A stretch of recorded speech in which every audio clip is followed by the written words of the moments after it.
Thank you all for joining us today for this conversation on deepfakes and democracy.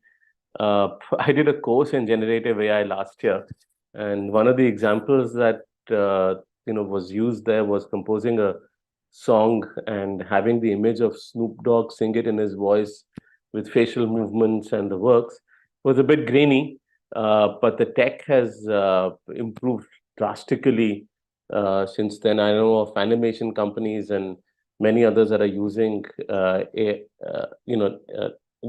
generative AI tech, and now the internet is also rife with dead singers singing new songs and fake advertisements like the one Sachin Tendulkar warned us about a couple of days ago. So tools are available easily and freely, and it is becoming better, faster, and cheaper to generate fake content, and we're entering. My sense is that we're entering an era where very soon distrust will be the default. Um, Already, India is inundated with spam and scams. I think we're entering an era of distrust from here on. More importantly, we're heading into a year. We are in a year where most of the democratic world is going to go into election mode. So it is effectively, the year of deepfake elections. And this is also a timely conversation because our IT ministers, Ashwini Vaishnav and Rajiv Chandrasekhar, have rightly begun exploring means of regulating deepfakes towards the end of last year. And we expect guidelines soon, although, with constantly shifting guidelines for many regulations, we don't know how soon we'll have these.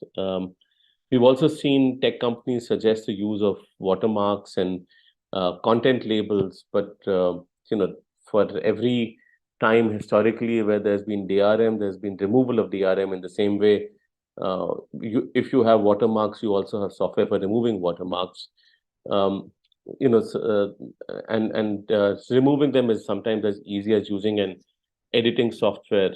So in such a situation, how can the government may address regulations for deepfakes? How can the Election Commission of India ready itself for the onslaught of deepfakes? Uh, and what are the technical and regulatory solutions that exist or should be created? And how do we ensure that also positive uses of deepfakes, like if you remember the Diwali campaign from Cadbury last year, those are allowed, whereas problematic ones are addressed. So there are technical, societal, and regulatory changes or solutions needed. What are these solutions is what we'll discuss today. We have Mr. Rakesh Maheshwari, who was previously with METI and is the architect of the IT rules, joining us. We have Gautam Kurma from UC Berkeley, who's working on tech to detect deepfakes, also with us. Jency Jacob of Boom Live brings in a fact checker's perspective and has a front row seat to the challenges that we see. Shivam Shankar Singh, who's worked with political parties, knows what they're capable of and what they want to do. Saikat Datta, the co-founder and CEO of tech policy firm DeepStrat, has a history of working on the security side, uh, and and Taranuma Prabhakar is also going to talk about the technical challenges and hopefully solutions related to deepfakes. We'll have an initial discussion with Gautam to get you all up to speed on the technical aspects. Then we'll move on to a quick Q&A with Mr. Maheshwari. Then we'll have a round of questions with everyone on the panel. Please make sure to chime in the chat or ask questions. We will bring them in. We are happy to bring you into the discussion after an initial set of conversation. This is with us. It's always an open session, so we'd love to have you participating in this as well. Gautam, I'd like to start with you if you want to just tell us a little bit about what you're seeing and the work that you're doing. Yeah, sure, Nikhil. Let me try to share my screen because I have some slides. Can you all see my screen? Yeah. Yes. Okay, great. So thank you for that quick introduction. So I'm going to give a technical overview of deepfake generation and detection. And I'll start with a little bit about myself. So I'm a machine learning engineer and researcher from UC Berkeley. I focus on digital forensics problems, specifically deepfake detection. I also work broadly in the space of AI trust and safety and misinformation. Um, Here's my email and LinkedIn in case you want to connect with me. But in the interest of time, I'm going to dive into the topics. So this is usually a presentation that I do uh, at a little bit of length, but I'm going to run through some of these slides and hopefully we can dive in more deeply during questions. I'm going to start out by talking about deepfake generation techniques, show you some of the tools that Nikhil was talking about, specifically the open source tools that are easily available, broadly touch upon some countermeasures, talk about detection and authentication. I have a recent paper on audio deepfake detection with my lab, so I'm going to dive into that a little bit, and then talk about some other stuff around, detectors getting wrong and watermarks that can be broken. So I hope I can get through all of this quickly. Um, so let me start with like images. So this whole idea of generative AI started with these things called generative adversarial networks, or GANs. You might have heard of the term. Essentially, what a GAN does is it takes what's random noise, generates an image through a generator, and then sends it to another network called a detector or a discriminator.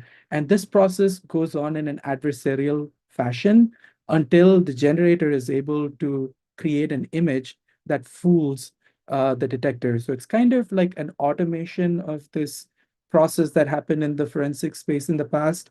Maybe you all have seen this website, thispersondoesnotexist.com. If you want to, you can go to that link and check. You'll see images of people, uh, faces that look real that have been purely generated by GAN networks. So GAN started out around in 2014, and in the late, around 2020, we started seeing these things called diffusion models. And you might have heard of it as Midjourney, which is one of the most popular tool out there that uses diffusion. What it does is it allows you to do text to image generation. So you just give the tool a prompt, say, for example, the Prime Minister of India making a speech, and the tool generates an image for you of what it thinks that text looks like. A third thing that I want to talk about in image deepfake generation is this technique called face swapping. That's what you see at the bottom of this slide. You have two people, a donor and a target. And what you can do is remove essentially from the face part of the target their features, and then take the features of the donor and put it in. So all of these were pretty technical a few years ago, but right now, if you go to Reddit or Discord, you can find easy tutorials that anybody can follow and do it. Um, in the audio space, we have two techniques. One is called text to speech. Essentially, the way text to speech works is it takes text again, which is like a text input, converts that into what's called an embedding or an intermediate representation, and then sends it through a vocoder. And the vocoder is trained on the voice of a person. So, for example, if I had hours of Nikhil's voice, I could train the vocoder on that and then take text, create an intermediate representation, and start generating speech in Nikhil's voice. Similarly, there's another technique called voice cloning. This you might have seen on social media. There's a lot of memes of the prime minister singing different songs. And essentially what happens is you can use this tool, go to YouTube, take a song, put it into this open source tool that you can install with one click, go to the net, find a model of the president, or for that matter, you can see models of Salman Khan and many other famous celebrities. Just put it into the tool and start playing with it to generate audio in their voice. Again, pretty easy process, not fairly sophisticated or technical. And finally, we'll talk about video. So video mainly falls into three categories. One is face swap. So like we saw in images, a video is just a sequence of frames or a sequence of images. So what you can do is swap every face in every frame, stitch them back together, and you have a face swapped video. For example, the video of that actress that was in the media last year, that was definitely a face swap. There's another one called a lip sync deepfake. This is coming out of research from Triple IT Hyderabad and some other institutions in India. But essentially, what it does is it keeps most of the face same, but it takes an audio and just generates the lip movement. So you can take, for example, a politician, and if they don't speak a regional language like Kannada or Malayalam, you take an audio in Kannada or Malayalam, and you can have uh, them their lips move accordingly and put that audio. And then the final one is called a puppet master. This is a little bit more sophisticated, but essentially what it does is if you have an image of a person, you can have someone like me sitting behind, and that image is the puppet, and I'm the puppet master, and it'll take my facial expressions and control that image. So these are the three techniques. I won't go into the details of the video generation, but we can talk about that later. Um, in terms of countermeasures, broadly as a person working in digital forensics, I focus on the first one, which is technological countermeasures. I'm going to talk about two ways of doing that. One is called authentication, which is based on provenance, and the other one is a more detection-based approach. But we're also seeing other countermeasures around platform policies and how we want to update the terms of use or codes of conduct of platforms to make sure that they're not profiteering off of malicious content that is salacious, and they get a lot of eyeballs on it. There's also a requirement for regulation. AI is not being regulated, so there needs to be conversations around regulation. And then finally, there's media literacy is a big point too, where we want to educate the masses about these new tools out there and make them critically think about if what they're seeing is real or fake. So going into the topic of detection, the primary purpose of detection, the kind of tools that I work on, is to find some evidence in media that there has been manipulation. Classically, there were like many statistical based methods that were used, and we kind of think of them as glass box or explainable methods. These were methods that were used when, say, an audio clip was presented in court and you had to explain if the audio is real or fake. But recently, we're seeing that deep learning methods are having better performance. The downside of deep learning or the modern methods is that they're a black box and they're not really explainable. It's going to give you a yes or no answer, but unlike the classical methods, it's not going to give you a really scientific explanation of why the model thought that the media was real or fake. And finally, we cannot really undermine the role of an analyst in coming in and reviewing this information, because these models tend to get things wrong quite often. And we'll talk about that as well. Another thing that is quite common is authentication.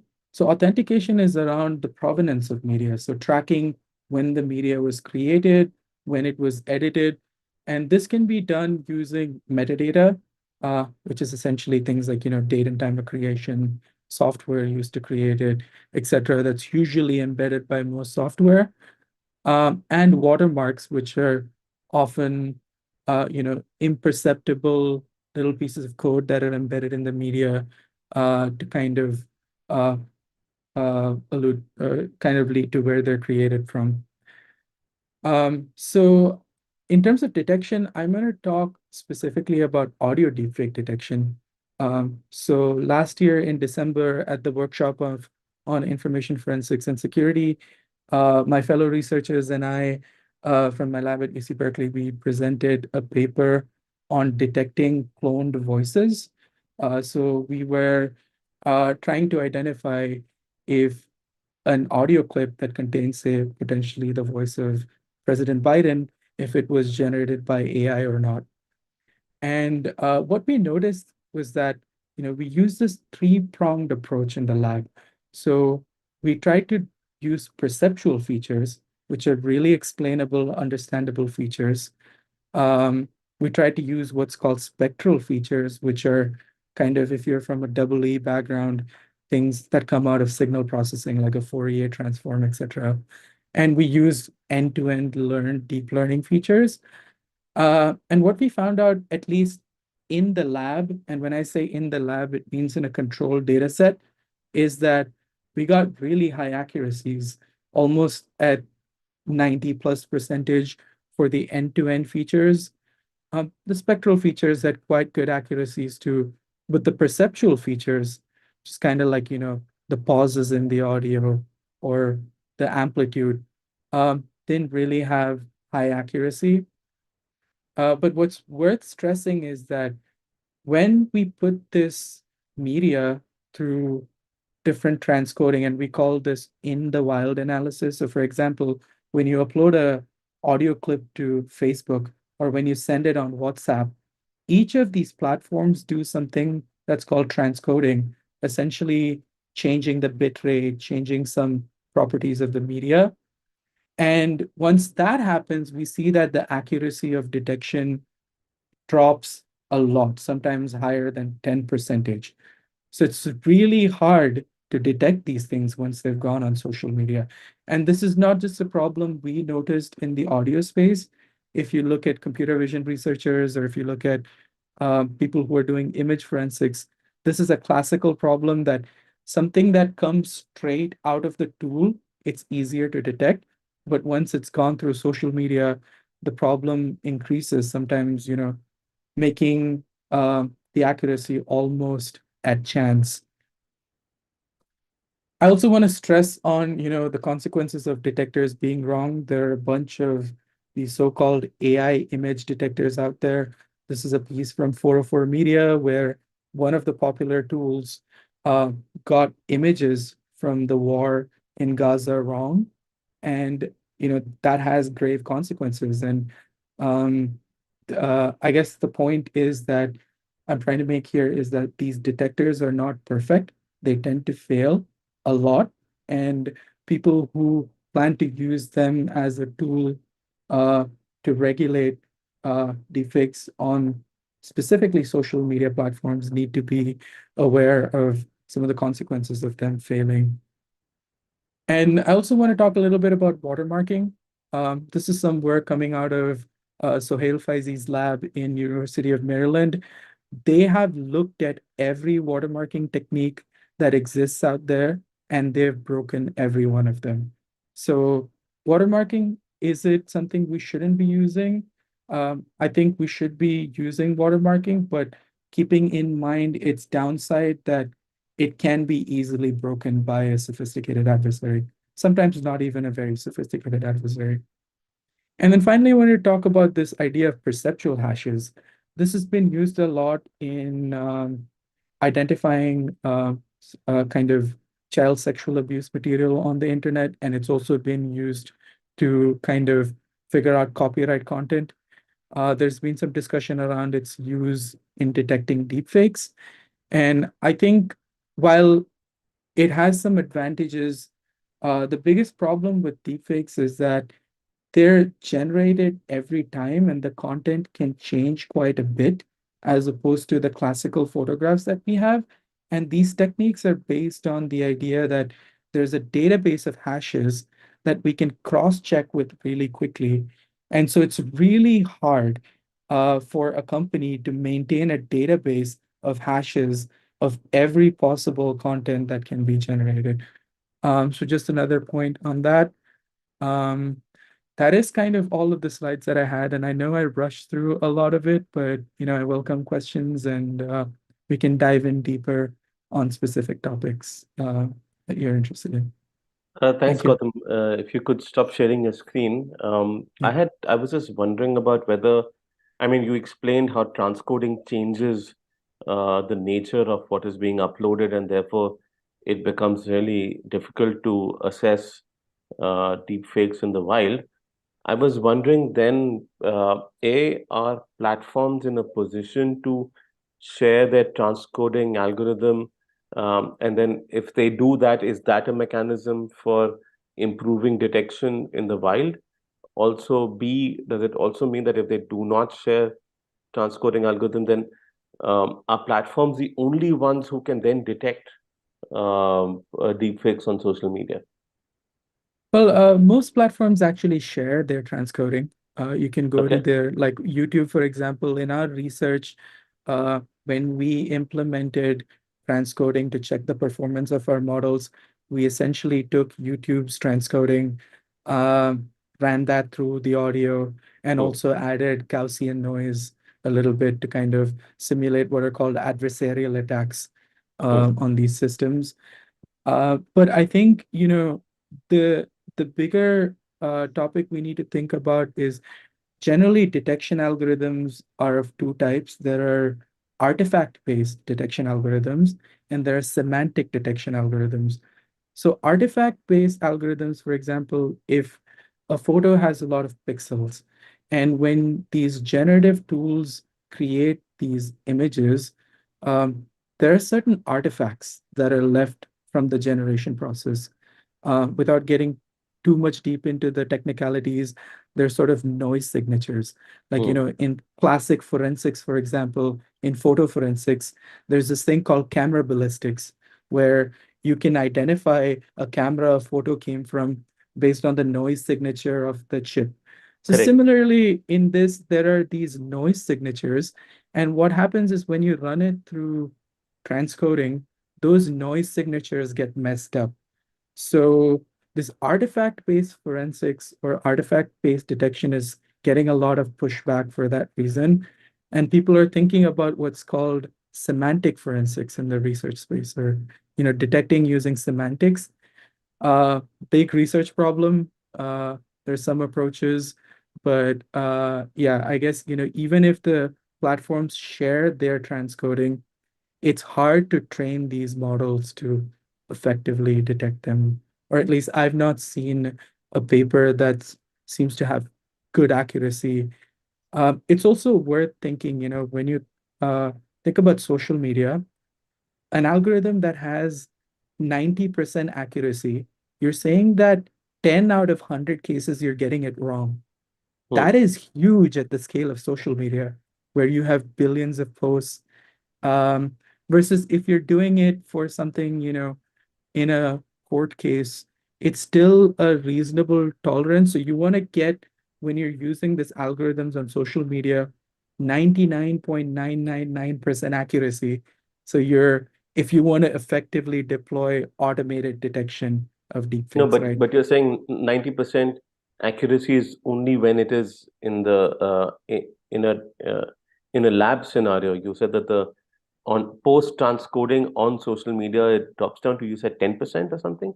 No, Um, it drops around 10 percentage points. okay, So it's it around drops in at the upper 80s is what upper we, 80s, and yeah. I'm just wondering whether then are platforms better poised to do detection than researchers in that sense, or there is no correlation between these two. I think platforms have been putting a lot of effort. Well, I wouldn't say a lot, but platforms have been putting effort into detecting deepfakes. People, Facebook or Meta has come out with the DFTC challenge. They're all publishing papers on this stuff, and generally the consensus in the forensic space is that this is a hard problem. Detection is a very hard problem.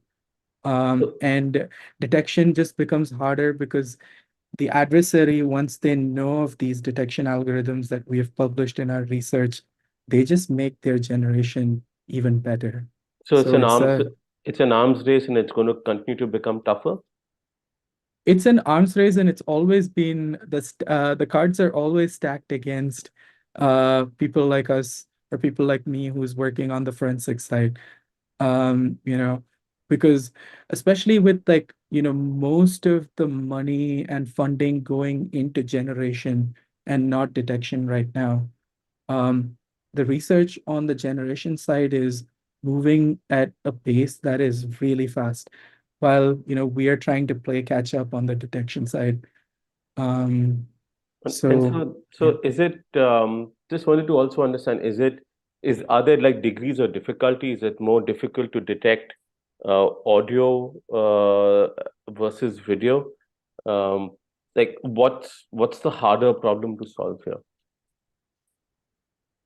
I think video is probably one of the hardest, just because of the processing, the computational processing required to detect video. Hmm. Um, Audio is showing great results in the lab. I've seen a bunch of papers where audio deepfake detection is doing really great in the lab. But yeah, it's the generalization problem. It's worth also mentioning that there is a single person and a multi-person approach. So for example, if I take President Biden or Prime Minister Modi, there's hours of their data online, and I can generate fakes of them and then train a model. And what we notice is that this person-specific model or Hmm. identity-specific model works better than a generalized model that tries to catch it for everyone. So the generalized problem is harder. The identity-specific model, I think, we can add this transcoding and get accuracies better. So protecting world leaders, protecting really important celebrities who have hours of media online is a relatively easier problem than trying to create a detector that casts a wide net and wants to catch every fake out there. So the other thing is you spoke a little bit about hashing, and hashing was seen as one mechanism, just like YouTube does with Content ID, because they basically have a hash of the audio and then they determine, I believe that when someone's violating copyright. Is it possible to detect deep fakes at scale? Because my worry has been that you modify the audio a little bit, or you make some minor changes, then it won't be the same hash in that sense. So is it possible to detect deepfakes at scale? No, it's quite challenging. Again, pure hashing in computer science, you need the exact same content to get the same hash value. But people have come up with this thing called perceptual hashes.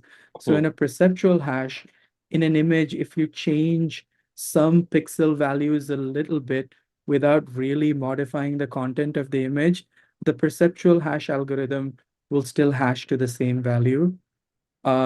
These algorithms, again, on paper promise to do that, but when you put them or implement them, tend to run into issues. So if you, again, change the content of an image significantly or crop an image, for example, so if you have a Hmm. full image that's hashed to a value, now you crop it and you send it, the perceptual hash is going to be different and it's going to fail. So again, hashing has issues around or even perceptual hashing has issues around that.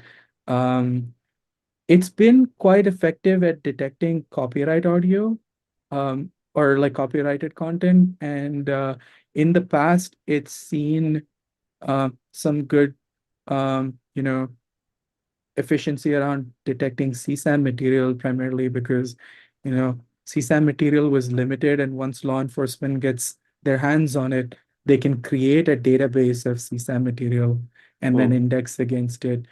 Um, but even CSAM material now with generative AI is taking a very dark turn. So even that's been challenging.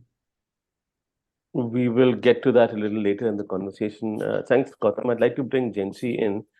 Jency, are we seeing enough activity? I mean, we were on a panel about Rashmika Mandana maybe sometime in November. Um, have you and that was more on the almost like a demonstrative aspect of using generative AI. But I'm just for deepfakes. I'm just wondering about whether there is scale. Are we seeing any deepfake misinformation in recent state elections, in the wars in Gaza and Ukraine? What's the quality that we're seeing? How has the response been? So, what's the broader current environment like?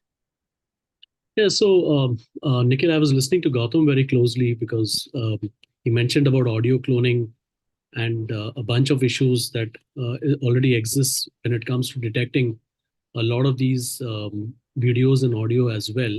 And as a practitioner, my experience is not very different, which is why I was quite keen to understand how is he looking at it. And what we found is I just took out some data based on what are the kind of stories we did over the last year in 2023. And out of about 1,190 fact checks that we wrote roughly here and there, I think somewhere about 30 stories were related to AI generated or deepfake videos. And even within those 30 stories, what we found is photos comprised of about 17, videos comprised of about 7, and audio, which according to me is the biggest headache that we are all going to face, comprised of about 6 stories. And these 6 stories that what we fact checked related to audio were the most complex fact checks that we could write. In fact, some of the stories that we looked at during the recent state elections in Madhya Pradesh, Chhattisgarh, and Rajasthan were with clips of Kaun Banega Crorepati, where Amitabh Bachchan is asking some questions and some answers are being given, which is targeting one of the political leaders. In fact, those we couldn't even come to a proper conclusion there, whether they were just dubbed audio or whether it was AI generated cloned audio or not. So this is broadly where we are. But interestingly, we also found that this is just the beginning, which is why we are also creating an entire database right from now itself, so that 6 months down the line, when we look back at the union elections, we'll be able to come up with better understanding of where we stood when it came to an election. We haven't seen a lot of it during the recent elections where we can say it is influencing elections in any form, but it's ranging from various topics. In fact, these 30 stories that I also looked at, there were only 12 which were related to India and any Indian specific issue. The rest 18 of them were all international. So Donald Trump featured a lot in it. The Pope featured as well and then the Israel-Hamas war. In fact, we saw a lot of the claims coming in there as well. In fact, out of the 100 stories that the fact checks that we wrote related to Israel-Hamas, 6% of it were related to AI-generated audio, video claims. I cannot say that it is a big problem right now, but this has given us a glimpse of what it can be. Probably a year back, maybe in 2022, if you asked me, I would have said, yes, everyone is talking about it, but we really haven't seen it.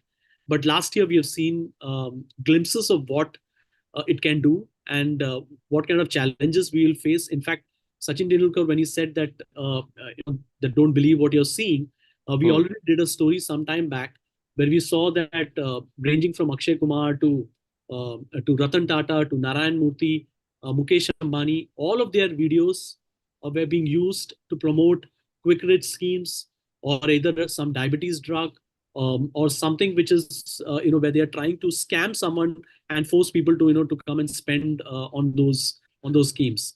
And what we also found here very interestingly, though I think this is digressing a bit, that while this begins on WhatsApp and this will begin on some of these platforms, it moves to Telegram. We've not been able to figure why that is happening, but one reason why we feel that is happening is because it's much more easier to probably take people off to Telegram, take them to groups, and then either hack into their devices or probably take money out of them. So these are some of the broad trends that we are seeing right now.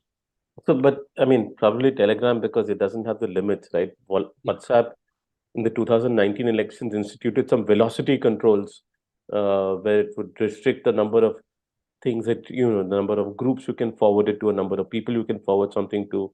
And also there were restrictions on the sizes of groups as well. Telegram is much like, it's just I guess the cost of doing scale on Telegram is lower than the cost of doing scale on WhatsApp, perhaps. But how does an end-to-end encrypted environment affect your work? Well, so I'm not sure.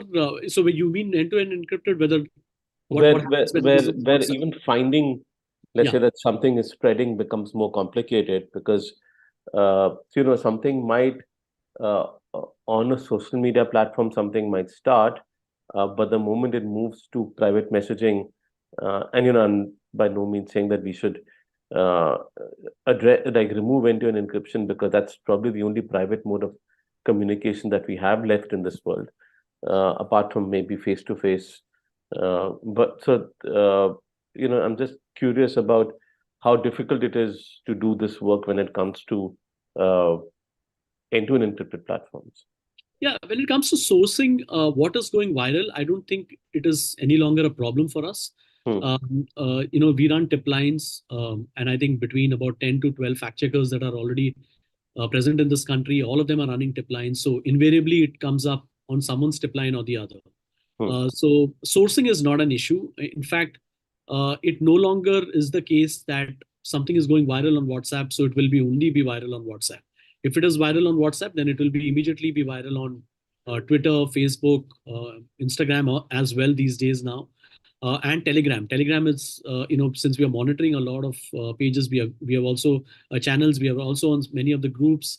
We sometimes we silently go and we participate there, and sit there to see what is happening. So sourcing is no longer an issue. So I don't think end-to-end encryption is impacting us as a practitioner to find out what is going viral. But I'm not sure from a platform's point of view what is the approach or how are they approaching this. That is still being discussed. Whenever we meet WhatsApp officials and we talk to them, we talk about this. They say they are aware that they will be coming up with some measures, but we are yet to see it. Okay. Shivam, just wondering about, we're talking about the detection side. I was just wondering about the capability on the generation side. Like, so what is the capability of political parties to generate deepfakes? I remember a politician talking about recently how in one of the elections, just 2 days before the election, an audio clip went viral, related to something just 2 days before the polls were going to begin, and they had a really hard time dealing with that situation. So I'm just wondering that what is the capacity, the capability of political parties to generate and then to target, and how sophisticated are they in the planning in terms of targeting opposition politicians or people that they are standing against? So I think I agree with Janti on this, that we haven't seen an AI-driven and deepfake-driven election yet. It's still a very tiny component. There have been like certain small cases. Nothing's really been influential. But here's the thing. There are two sides to any kind of content. There is the content and the narrative that's a political party is trying to push. And the second one is a distribution channel. What political parties have focused on for the longest time is creating a distribution channel, because you could have the best content in the world, but if you don't have a mechanism to deliver it to the voters, then it's pretty worthless. So as of right now, the distribution channel exists and political parties have the capacity to push any content that they want to millions and millions of voters across the country. This might be through their own Facebook pages. This might be through it's something like Twitter and a group of influencers, and it's through a lot of the WhatsApp groups that have been created and a lot of Telegram channels that have been created. So there is capacity for it to wreak havoc essentially as soon as the content comes out, because distribution is really low.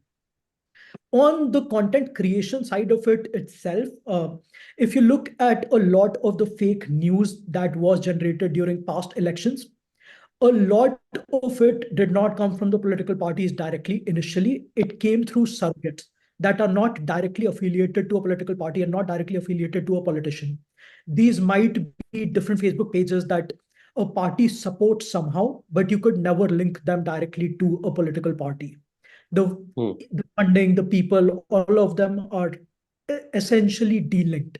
They might be paid through some business houses. They might be paid in cash. I see the deepfake problem in a similar light as the fake news problem, because it will be very difficult to attribute a deepfake to a political party very directly. The way that it will go viral, the way that it will come into the wild, will be through one of these surrogate channels.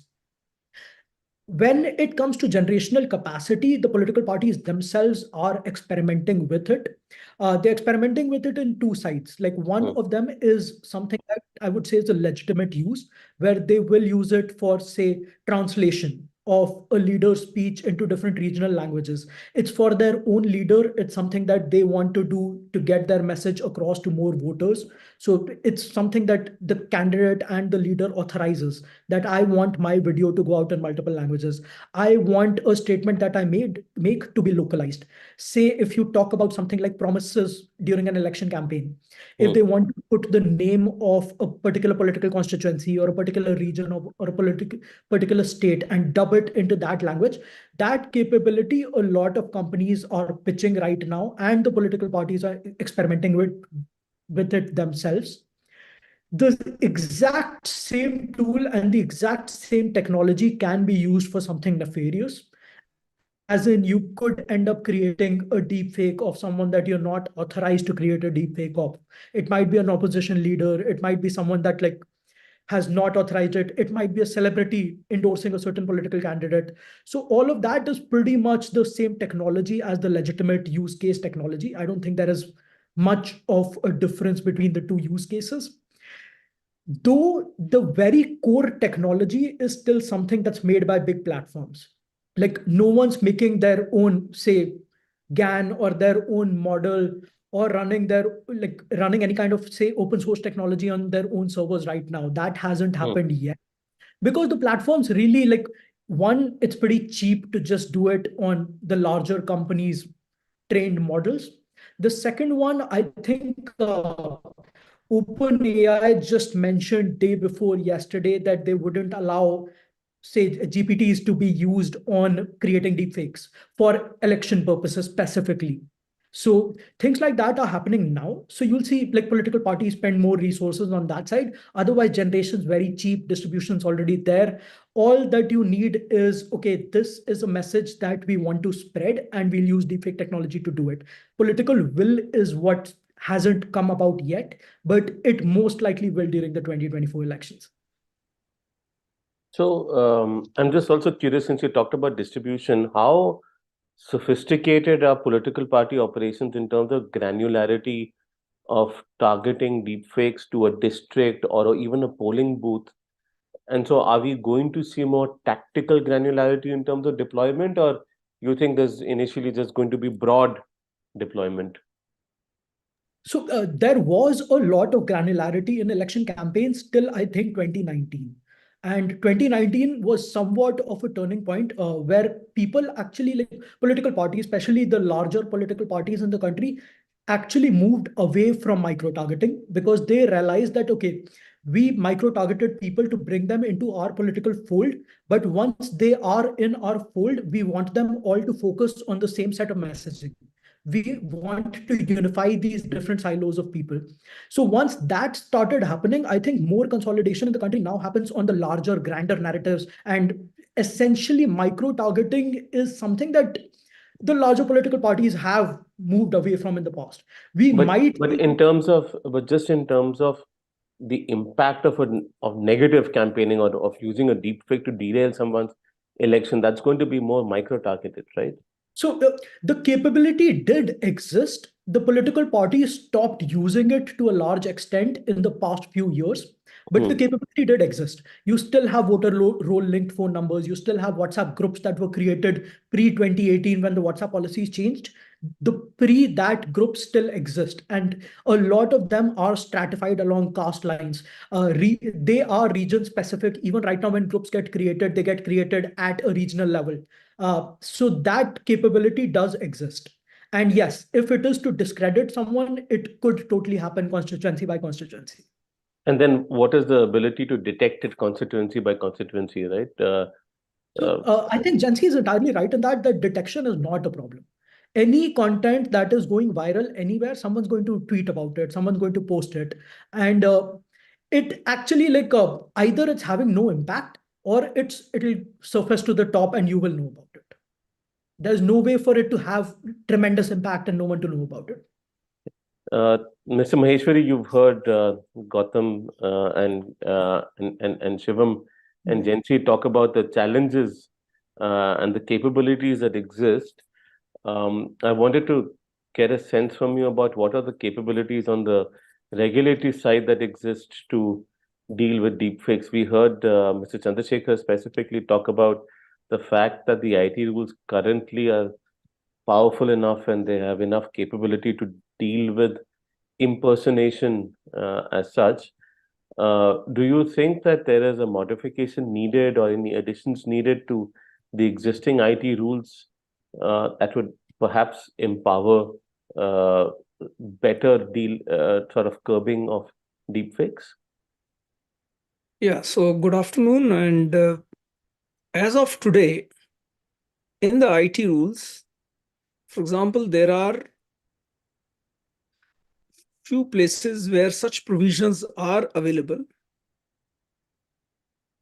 Rule 32B, which prima facie deals with significant privacy breach, primarily because of sexual kind of content, also does talk about impersonation in electronic form, including artificially morphed images of such individuals. And in such cases, the person directly or through any assisted approach can approach the platform and seek for removal. The timelines are 24 hours. So one of the major focus of maybe the should be rules should be to see and to review the timelines that we have. So in this particular case of when the individual has been targeted, the timeline is 24 hours. Then if the information is primarily in the form of, in fact, disinformation, misinformation, misleading information, which is covered under 31B5, the timeline is of 72 hours to be able to approach and seek removal. And once again, in 31B itself, there is an impersonation of general nature, where again, once again, the timeline is of 72 hours. So is that enough? Yeah, so that's exactly the point.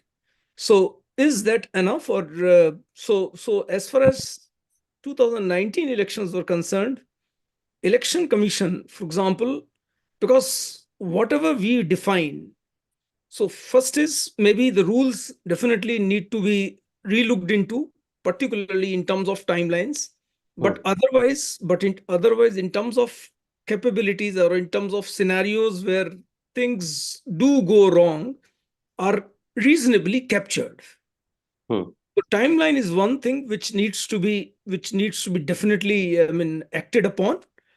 And that's where I was coming to, that in 2019, in spite of there being practically no law, in terms of how to particularly take care of the election-related misinformation or disinformation, the code of conduct which was worked out with the social media companies, wherein the timeline in certain time duration was decided to be 2 hours, is what actually can work.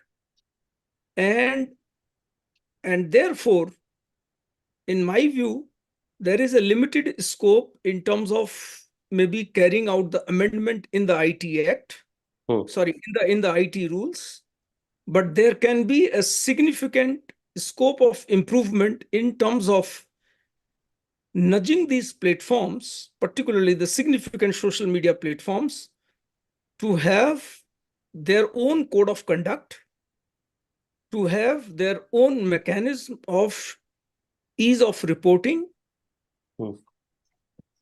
removal, and then coordination amongst the platforms to be able to share, because once again, the content And transcoding is something which has come new to me, and how exactly will it work? I do not know exactly.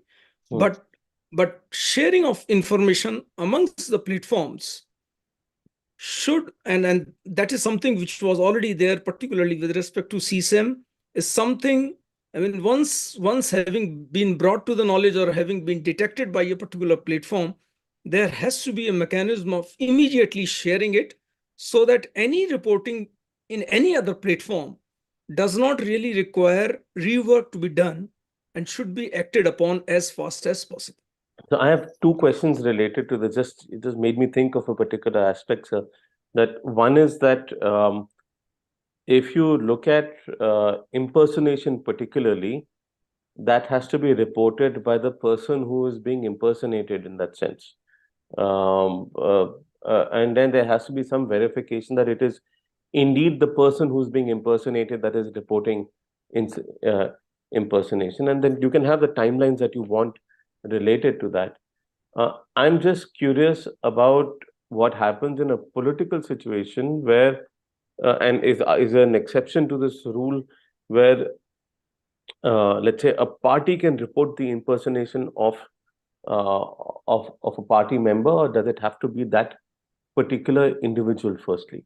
Now, this is once again, I mean, so as far as the rules are concerned, it is with respect to the person concerned approaching the platform, either directly or indirectly, but definitely in an authorized manner. But during the election period, it is for the election commission to maybe sit along with the social media platforms and fine-tune this requirement and fine-tune this arrangement. I'll still say, I mean, it's not about the rules, it's about the understanding of how things will work. And to the best of my knowledge, in 2019, at least the relation between the election commission, the channels of reporting, the channels of acting, I mean, action by the platform was well within the timelines which they themselves had agreed to. So the other question is that, sometimes especially in politics, there are legitimate embarrassing videos that do come out of individuals. And that can have an impact on the electoral process. Now we have a situation where anyone could claim that that is an impersonation, and detection post transcoding is not as accurate as in the lab, but it can also be used by someone to censor legitimate news content or legitimate information about them that may have been posted online as an act of impersonation. What sort of protections for that free speech essentially should exist in this case? So see, one thing is very clear, that nothing is 100%, I mean, proof. Correct. And we have to only see that the producer risk or the consumer risk is as minimal as possible, but definitely cannot be eliminated. And to that extent, one, the grievance mechanism continues to be there. The GAC is also in place. And of course, if a particular user's account is completely muted, then of course, once again, the platform also has to inform, unless of course the blocking has been done under 69A. So per se, there are reasonable checks and balances. But beyond this, it's the speed of action, the ability of people to be able to report either to the platform or to the election commission, and their ability to, as soon as, I mean, possible, at least detect at a reasonable level at the election commission, and maybe at a detailed level at the social media platform, will be much, much more crucial. So the other aspect was the ease with which reporting happens and takedown happens. Now, one of the arguments in the Shreya Singhal case around 79A was that it had become too easy to report and get something taken down, and that legitimate content, and this came to light via research done by Rishabh Dara at that time, legitimate content was also being taken down using frivolous complaints. Now, as the timeline gets crunched in terms of acting on alleged deep fakes, the capacity of a platform to make a meaningful decision also gets impacted. I completely agree. And so, how do you then, going back to a similar question is, how do you ensure that that legitimate free speech doesn't get affected due to these provisions? So once again, there is no black and white answer. And see, the only thing is that the platforms need to be much more ready, particularly during the election time, to be able to respond, to be able to maybe approach the fact-checking agencies if required, to be able to technically detect if they are deep fakes. But beyond that, I mean, at least I do not really have an answer as to what will be or what is likely to be the impact on, I'll say, the free speech and the complete, free democratic process. So the other issue that's been raised many times is that safe harbor status or safe harbor of a platform is going to be affected if they don't act quickly enough, where platforms can lose their immunity if deepfakes is allowed to be published on the platform and it's not acted upon within the time frames that you've mentioned. I'm just wondering about what your views on this threat of removal of safe harbor is. So sometimes there are political statements as well. And see, the whole purpose of having the chief compliance officer, for example, was to really see things at a macro level. If the platform continues to be like in clear violation of the whole intent of the rules and the act, then of course the platform or the inaction in respect of, I'll say, withdrawal of immunity should be initiated, and that too, it will be taken, the final call will be taken by the courts and not by the government. So my idea is that the instrument of chief compliance officer, the trust that the government and this person should have, and the ability of communicating it fast, and having the chief compliance officer to be empowered enough to be able to take and ensure that the calls are taken fast is important, particularly when it comes to the election timing.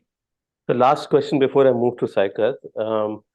How can someone who doesn't have an account on a social media platform, on a specific social media platform, get their deepfake taken down? Yeah, so see, you may not have the account, but for whatever reason, if you have become aware, you can and you should be able to approach the platform, and that's doable. Do the regulations provide for this right now? Yeah. Regulations do provide. In any case, there will be so many such scenarios.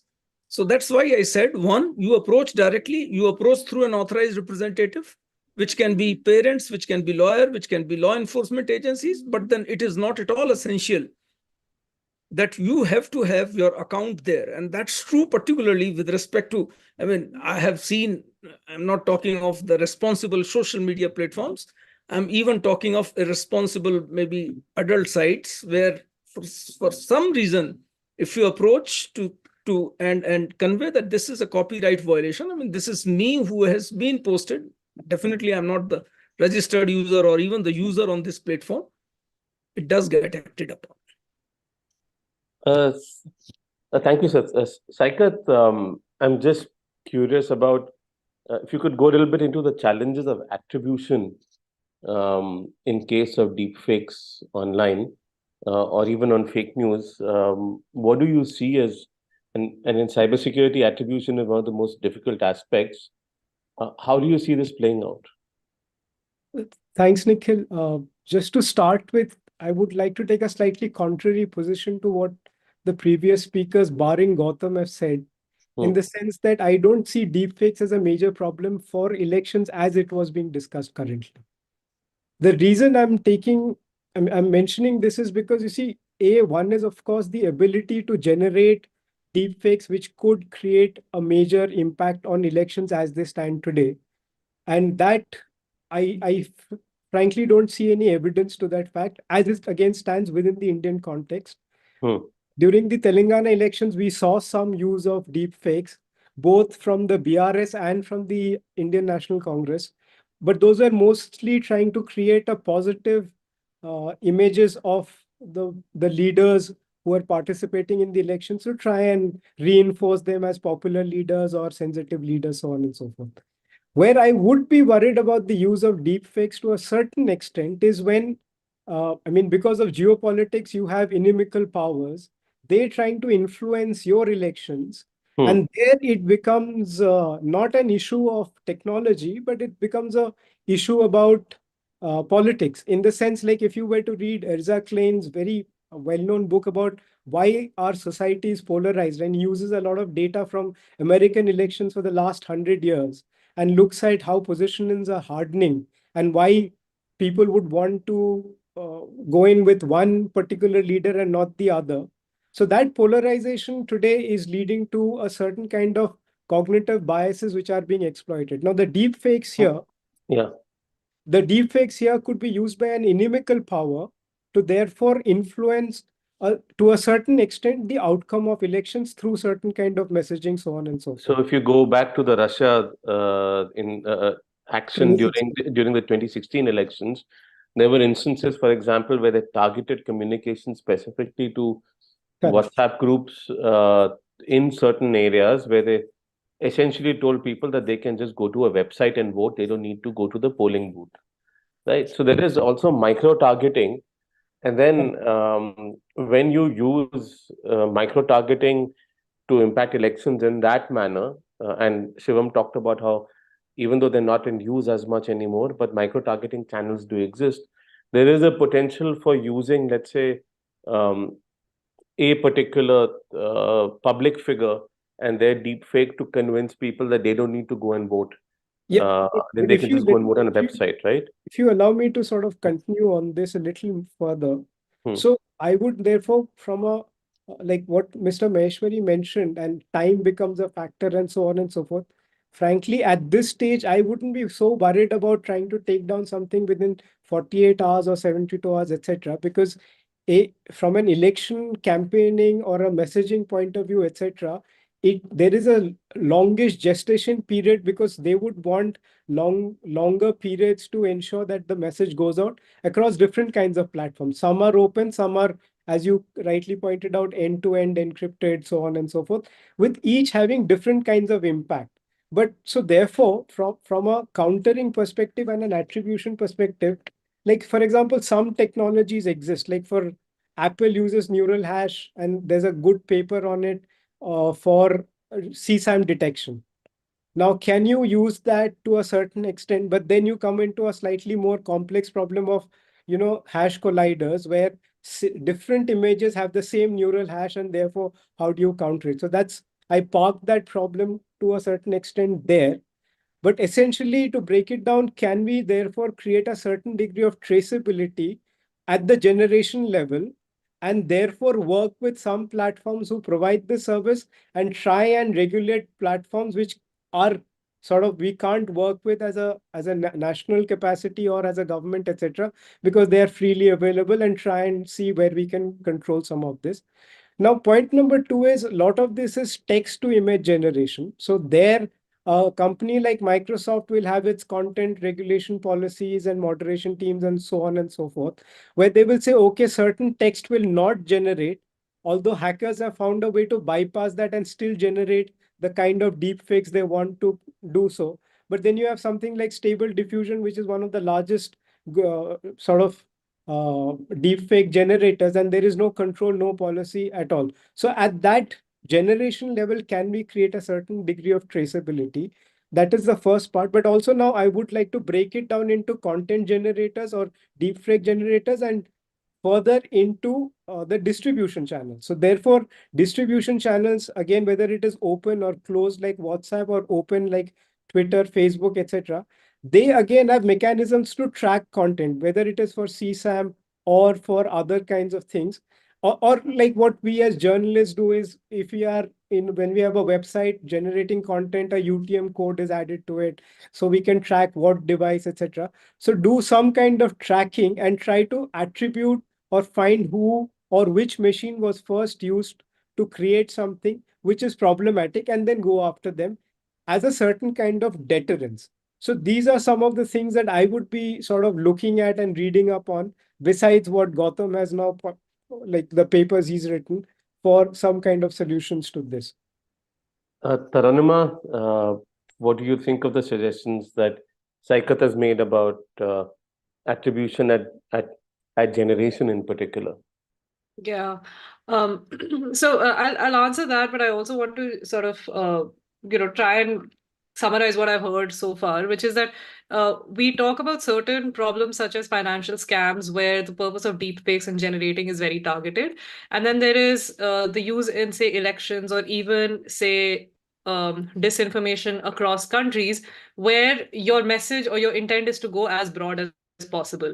And I think both of these present different kinds of risks. So when your intention is to go as broad as possible and maximize reach, as Jency pointed out, detection becomes easy.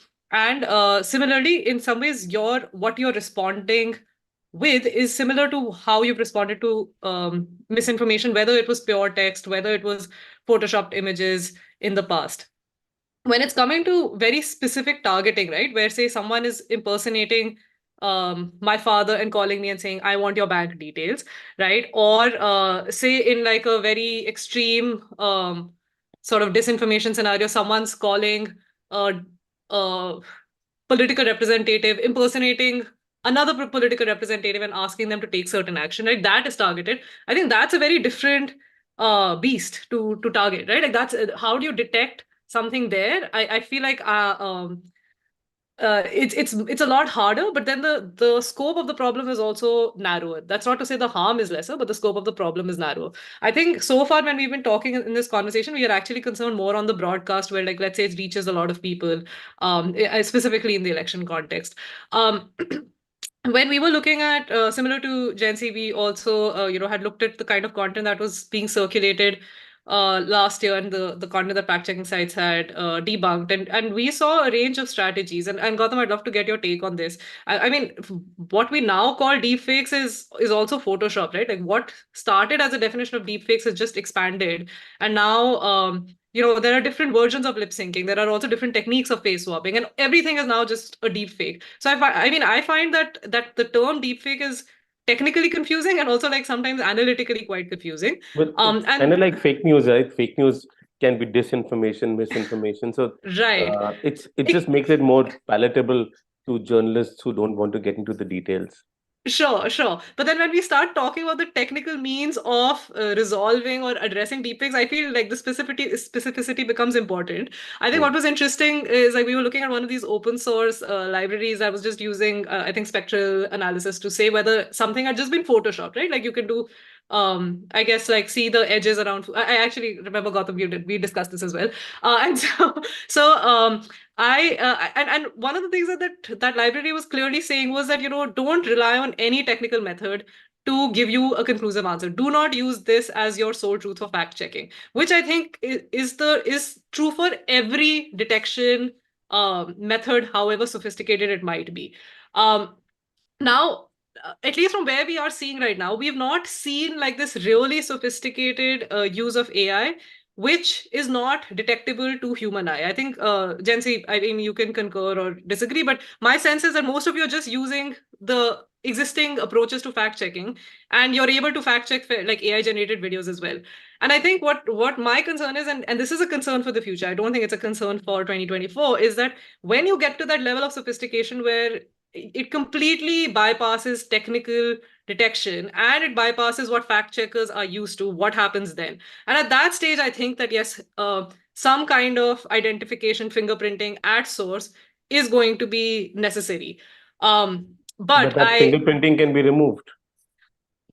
Sure. So I think the question is fingerprinting. What does the fingerprinting achieve, right? And so if the fingerprinting is so by saying that I am willing to retain the fingerprint, I am also saying that I am clear about my intention of the video being online, right? So maybe then what happens is platforms penalize certain kinds of penalize the videos that don't have a fingerprint. So I mean, there are different ways. I can fake a fingerprint.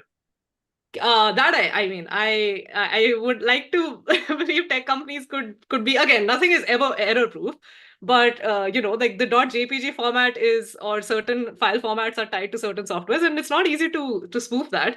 So I think what I'm saying is that there is I think for the first time around deepfakes and the potential of deepfakes, I feel like something at the source might be necessary.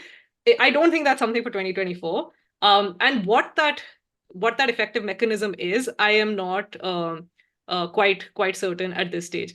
I think one other thing I will say is that when in 2016, 17, 18, when we had messages going out and text messages going out on WhatsApp, people believed those were sources of truth, right? People did not know that you should not believe something on WhatsApp because it felt like, why would someone write a long piece, or why would even someone go to WhatsApp? Go back to the Northeast exodus from Bangalore in 2011 or 12, it was, where right? people got SMSs and they started leaving Bangalore. Right. But I think we've gotten to a point where we realize that is not information you should believe off the bat, right?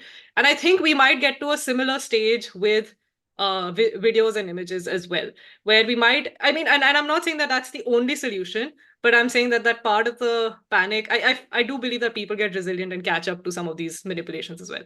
So I will pause. Can I just Yeah. summarize the problem as I see it right now? Yeah. We have the ability, we are in a situation where we have the ability to generate misleading content at scale, which can be immensely believable to maybe people who don't have a clue, or even maybe those who do, and can be distributed fairly widely across platforms that may not necessarily with 100% sort of accuracy be able to detect something as a deepfake and distinguish it from reporting of free speech, but they are constrained by very tight timelines to take action. And the ability to attribute this content to any particular generation is also not foolproof, because any kind of watermarking can be removed or potentially faked. I think that's pretty much the scope of the problem that we are dealing with. And I'm just wondering about how do we solve each part of the problem. But I was wondering if Gautam, if you have any response to what Arunima said. Yeah, I actually do. I see a bunch of hands raised as well. So I'll try to make this quick. And I was just making notes on 3 important topics that people discussed. So techniques of creating these fakes, motives of the adversary, and sort of the platform and distribution channel situation, right? So in terms of techniques, so Tarunima, like, Photoshop and those kind of techniques that have existed in the past, what we see is that modern generative AI is way more sophisticated than that. So when you Photoshop an image, you are leaving pixel level artifacts that at a statistical level, software can easily detect. Maybe not at scale, but it's a solved problem. It's very easy to detect. There's also more semantic methods there, like, for example, physics-based methods, where if there's a photoshopped image, you can reason about the lighting in a scene and things like that, and see if the lighting is consistent with if it would have been an original image or not. What we're seeing, and this is research coming out of the lab that I work on, is that stable diffusion is getting the physics spot on.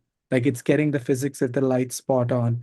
So all of these classical techniques that were based on a lot of methods are right now at question. And the one question is, can they be deployed at scale? Because they still need a human analyst, like a forensic expert. And number 2 is, these generation techniques have gotten so much better and sophisticated that many of these classical methods don't hold for that. motives of the adversary. So, Saikat mentioned something really important, which is a nation states meddling in elections.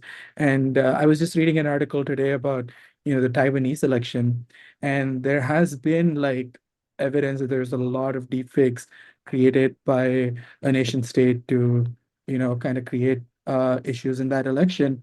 But at least the silver lining is it seems that those deepfakes did not have a far reach and it did not impact the election significantly. At least that's the outcome that I'm reading in the media.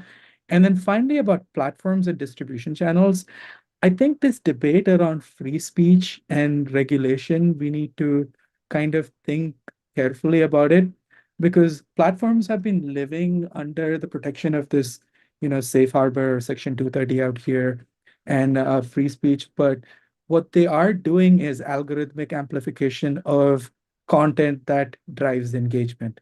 And if their algorithms see that certain salacious content or, misinformation or disinformation is what is driving engagement and getting more eyeballs, I don't know if there exists really good checks and balances to make sure if, these platforms can control the algorithmic amplification of those No, contents. And they can. It's called shadow banning, and many platforms have been accused of shadow banning individuals. So they can control the amplification. Yes.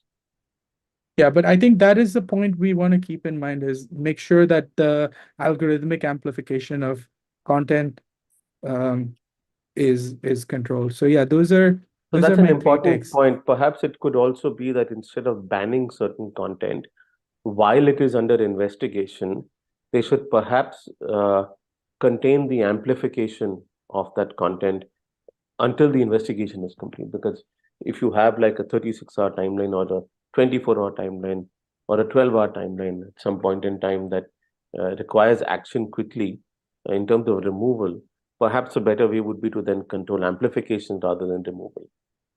I agree. Yeah, platforms can definitely control reach and, rather than completely remove, so they can control amplification.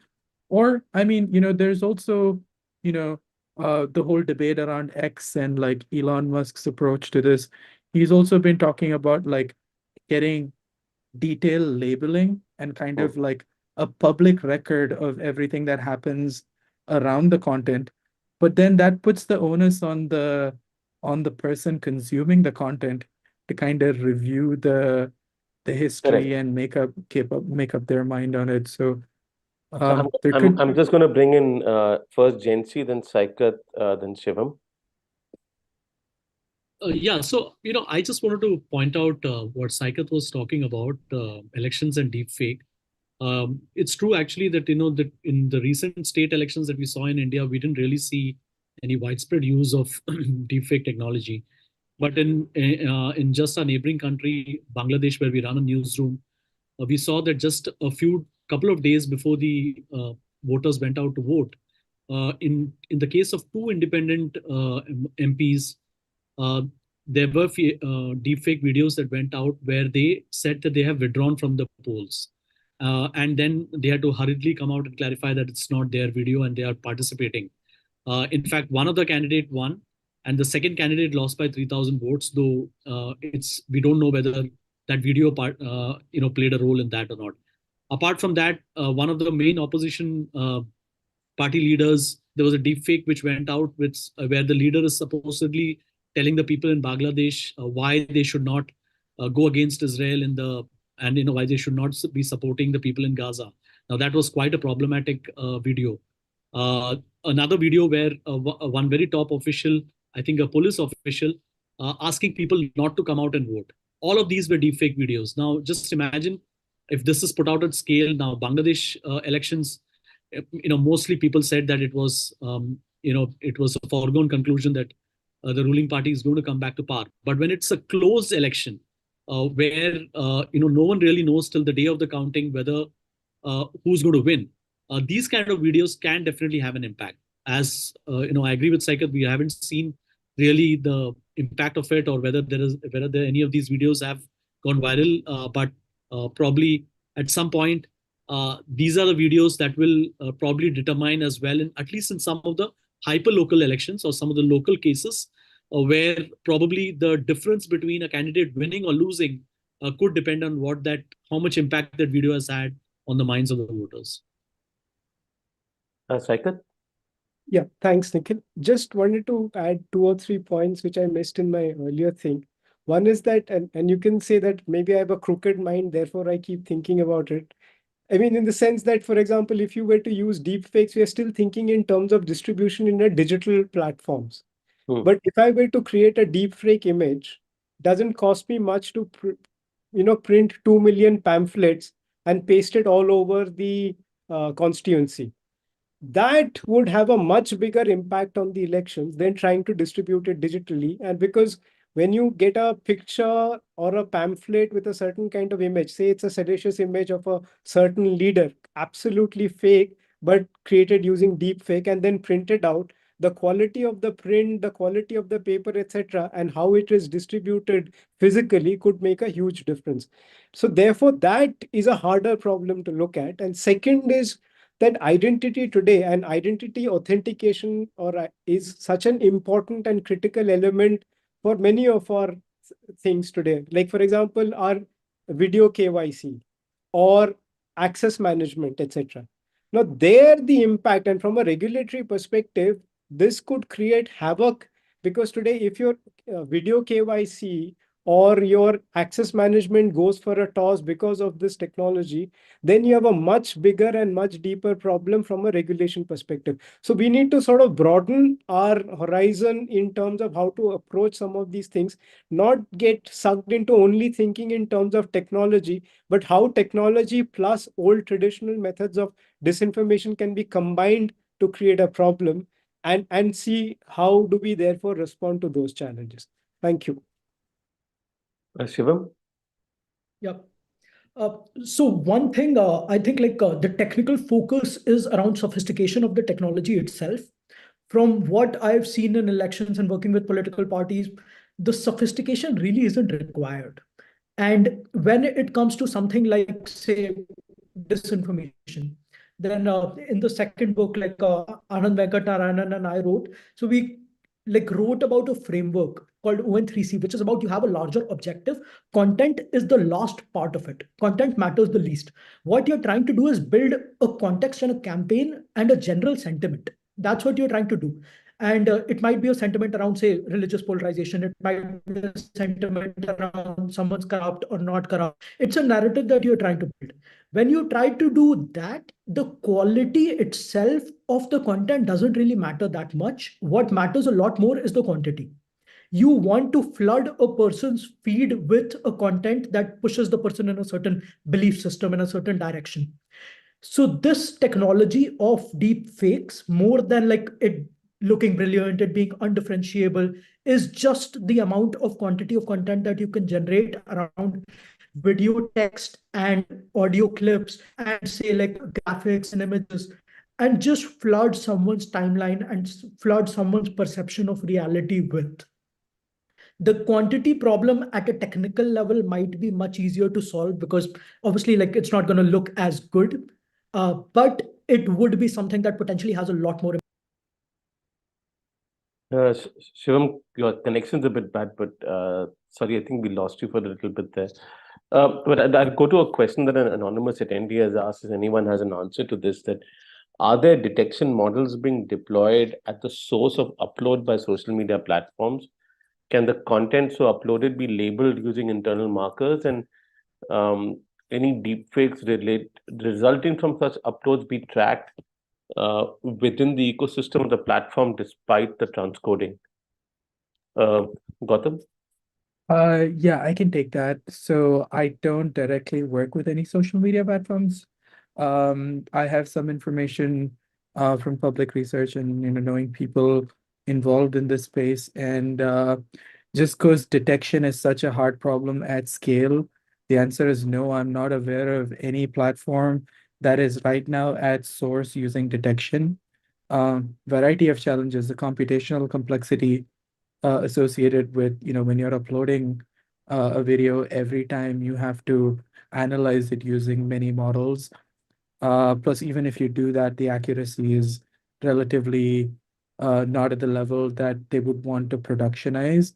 The approach I've seen here generally around deepfakes is kind of the takedown, or like, after post fact, some forensic expert or, fact checker or someone finds out that it's a fake, makes a claim that it's a fake, and, there's and I don't have this information off the top of my head, but I'm not sure if there's been takedowns, but I know that there have been articles published post fact of, the thing going online that oh, this was a fake. I mean, it's also worth noting that typically the half-life of a social media post is considered to be a few hours. Like within 4 to 5 hours, 50% of the viewers have seen that post. So, that's another thing to keep in mind that makes this problem a little more harder for platforms to kind of do detection. And therefore the effectiveness of takedowns over after, like, let's say 72 hours or 36 hours as well. The other question is, and either Taranuma you can answer this, is from Arun Teja, asks that is it possible to have a specific method that would have a signature of an official media of the government or from celebrities, so that even if there is a deep fake, it can be detected using that signature variable. The signature itself can be dynamic.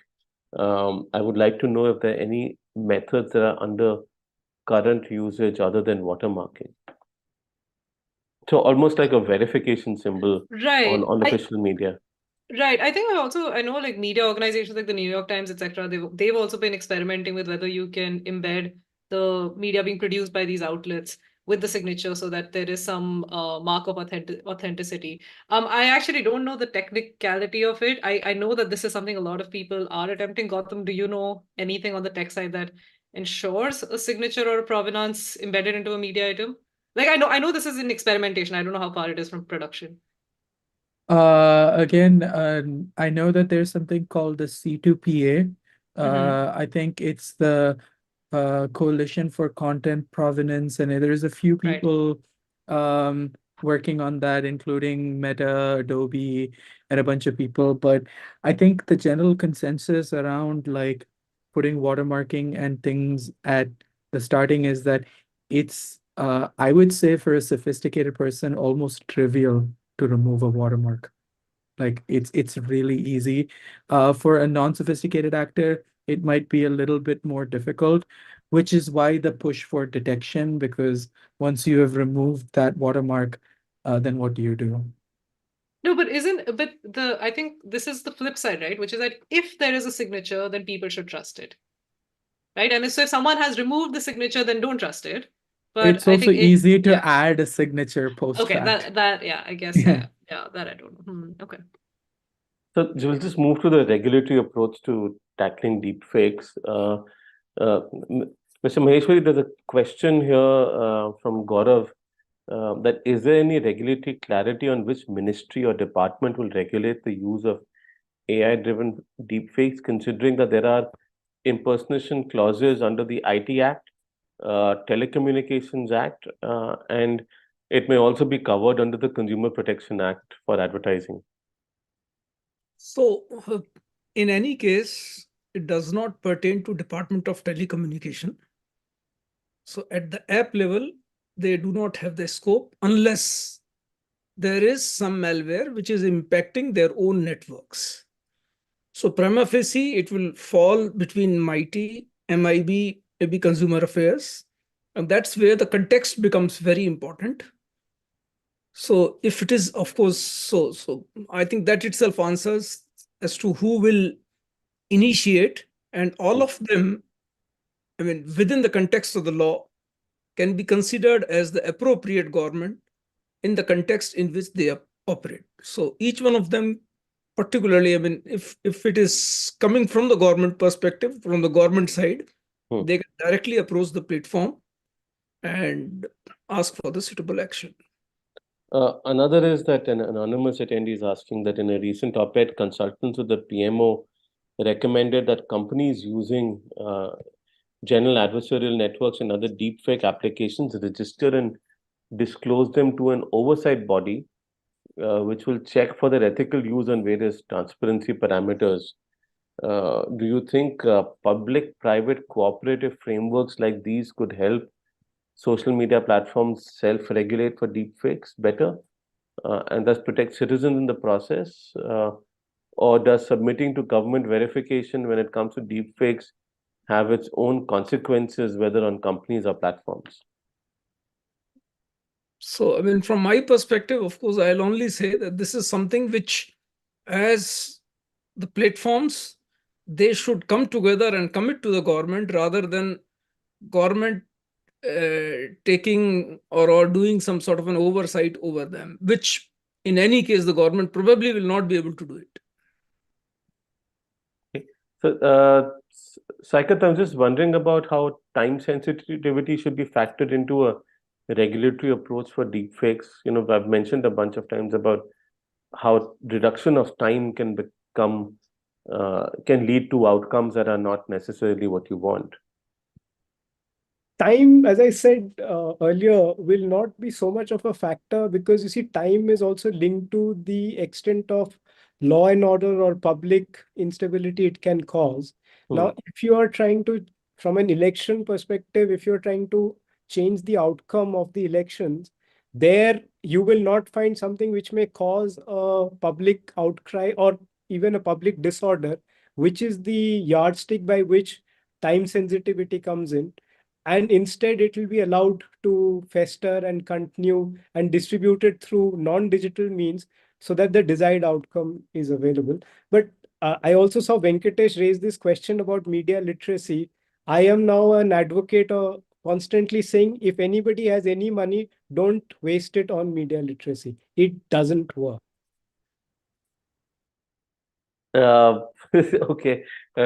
Yeah, I can join you in that approach. I'm just curious, Saikat, that given that like how can a government effectively regulate cross-border flow of deepfakes? That Like, is is a it much possible? harder. That's a much harder problem, and especially now, for example, you did an excellent tweet thread on this where you pointed out that OpenAI has changed the usage norms, and now the military can use it. So therefore, and Gautam also extrapolated on this to point out how, when a state actor comes in, they will have state support, funding, tools, etc. And therefore, disinformation, as you and I know, is as old as religion, the existence of religion. So if disinformation is to be used as a state actor to influence, we have enough adversaries who are nuclear powers. For them, this would be nothing at almost negligible cost, create a huge amount of changes in our election pattern. So therefore, trying to stop them, you need to invest a lot more in our autonomous bodies like the Election Commission of India. Because sometimes what the problem is that if you leave it to the government, the political party in power may have certain biases. So you need a strong, autonomous constitutional body, which also has the tools and the investments and a broad coalition of people with, like, for example, to deal with this, you would need psychologists or sociologists, you would need political science experts, and you would need people who are technologically capable to work as a coalition to address some of these issues. Can't be done piecemeal. Mr. Maheshwari, what do you think about the usage of trusted flaggers? People like Boom, etc., that can be empowered to perhaps detect and report deepfakes on platforms. We haven't seen an implementation of the fact-checking sort of amendment or any such trusted flaggers sort of. Is there a role for them, and then how do you ensure that they are accountable? So, at least, I mean, to the extent when I was, I'll say, I mean, on the other side in the government, at least I had always been one of the advocatory of maybe using this power of trusted flaggers, a well-defined system which each of these platforms should have, because everything, at least I'm not really advocating to be put in the rules or regulations, but this is something which is definitely a good tool, and the platform must publicize and then must train and must have maximum number of trusted flaggers on board. Definitely it helps. It can help, and of course platforms do have, but then the concept has generally not been propagated in full. Thank you, sir. Shivam, how has let's just move to the role of the Election Commission here, right? Shivam, in your experience, how has the Election Commission been in terms of responding to misinformation? There was a fairly expansive code of conduct that the industry had agreed upon, and the Election Commission had set up some district level committees or cells to basically look at and report misinformation or deal with reporting of misinformation and disinformation. So how is that experiment in your opinion? Yep. Now, so as I was saying, when the network was bad, because political parties focus on creating a general sentiment and a narrative, the specific pieces of content aren't important. It's an entire campaign. And quantity is what any political party goes for. So it could be some messages get taken down, some messages don't get taken down, some take longer. The idea is to flood someone's timeline. The idea is to flood someone's entire information ecosystem. So in that sense, you end up flooding the Election Commission as well, right? Exactly. So what happened even during the fake news reporting stuff that they said during 2019, they had a mechanism in place to report it to, say, the platforms and get content taken down.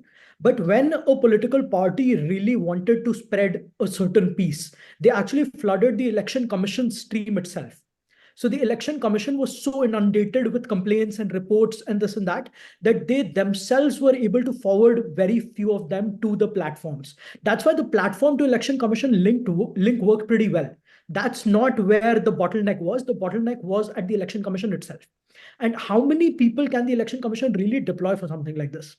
It could be thousands and thousands of pieces of content generated every day with something like deepfake technology itself.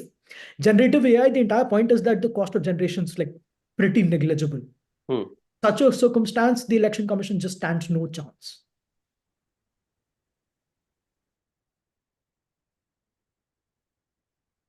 In fact, one thing which is clearly emerging out is that, of course, I mean, as Shivamji has mentioned, that capacity at the election commission has to be ramped up, and particularly in terms of technicalities or having a social media monitoring cell which can proactively work, I mean, instead of working on a reactive mode, is equally important.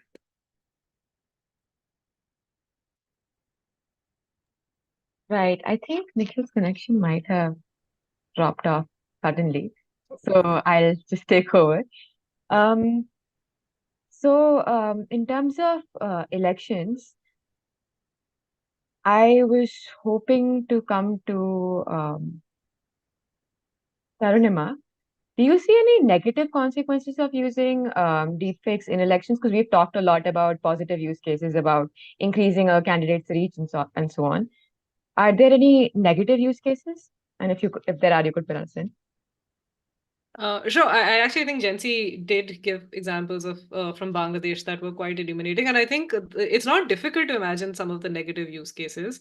I mean, for one, trying to create videos of your opponents saying something that is harmful for them, or trying to implicate them in certain scandals or events. So, I mean, that seems to be like the straightforward way of thinking about it. I did actually want to sort of ask a question or respond to Shivam, which is that from my perspective, production in India has always been cheap because we've always have so many people to do what machines can do, right? Even in the pre-Gen AI phase, where maybe like in other countries you needed algorithmic amplification, in India you could just do it through people. And so I actually am thinking like, what's the marginal sort of like change that you anticipate with the scale of Gen AI, where perhaps our attention is already very saturated with where content is, or the level, like the volume of content that we have right now? So I'll give you a specific example. So in a specific case where there was, say, religious discord to be created from a certain side, right now to show something like, say, Delhi riots if someone's trying to form a narrative around Delhi riots, what they ended up doing was they ended up picking pictures from different countries. They ended up picking like old pictures. They ended up picking clips from, say, even movies and circulating those partially. There was a very limited set of evidencing that you could provide for your narrative. With generative AI, even with like all of the manpower available, it wasn't really like you couldn't create high quality enough fakes to convince a lot of people. With generative AI, you could get thousands and thousands of images of something happening in real time. So if there's a riot taking place in, say, some remote part of the country, you could get images of that created and supply it in the hundreds and thousands. Some of them will get taken down, some of them will get branded as fake, but these will be interspersed with real images. These will also be interspersed with actual images of some other country. It'll be interspersed with, say, texts and videos from something that's happened in the past. That's not real time. What you're trying to do is create an atmosphere. So all of this goes together, debunking certain pieces of it because, oh, we've detected some sort of a technical thing that tells you this one's generated, will not be extremely helpful in a case like this. That's why I think like the quantity part, the generative AI helps a lot in, where you can just increase and amplify the scale of fake content generation. So sorry, I think you lost me when I was asking the question, Shubham. I don't know if you've addressed it, but I was just wondering about whether the EC is basically just it transfers a complaint to the right platform, or does it actually have technical capability of any kind to detect disinformation? Yep. So right now it doesn't, and that is the major problem that Rakesh sir also mentioned, that the election commission itself gets flooded with a lot of complaints about everything, and they really do not have the capability right now to essentially even judge all of them. And before it forwards it to a platform, it will require its own judging internally, and that's where the bottleneck lies. So how it's addressed, it will require technical. Got it. But what about the platforms? Do the platforms themselves have, like, they'd set up war rooms, etc.? And I'm just curious about whether they have the ability. So at least till 2019, during the fake news reporting bit, election commission to platform link was not the bottleneck. That wasn't the problem. No, I'm talking about capability of platforms, not the bottleneck. I've understood the bottleneck portion. So capability of platforms. For generative AI itself, the capability I wouldn't know much about because it hasn't been tested out at all. But for fake news and for whatever content the government tells them to take down, they've been pretty good with it. They do have the capability to take down content, to shadow ban. So that part is not a problem as of right now. Okay. I'm just curious, if about so manpower we've understood, but what about the regulation of political advertising? So there can also be, like, political advertising was bypassed by using surrogates to quite an extent. So how will the EC ensure that deepfake regulation also isn't bypassed in a similar manner? Like, was there any accountability for political parties for disinformation of any kind, by the way? Not at all. And so where does the buck stop? And just maybe if Saikat also and Jency, you want to get into this also, or anyone else, where does the buck eventually stop? That is it going to be is it going to be the person who's sharing, retweeting, etc., that should be held accountable? Should it be the platform that's failing to regulate disinformation, and there's already a threat of their removal of safe harbor there, be accountable? Should it be the platform which is used to generate that content be held accountable, or is it going to be the person who creates it? Like, where should the buck stop? What's the solution here? Because somewhere only liability is going to make someone act, right? Or is that not the situation? Anyone? So just all of these at the scale of an election are very low consequence activities. Like you think of something like generating fake news, you think of something like generating deep fakes, whatever consequence you might have for it at the scale of a political party, it's going to be a very small consequence because political parties have captured booths in the past. They have not hesitated from using physical violence. Distributing cash on the ground is essentially something that happens during every election. Distributing liquor is something that happens during every election. So when they're willing to engage in that, this to them is a very, say, normal activity with not a big legal consequence. Anyone else?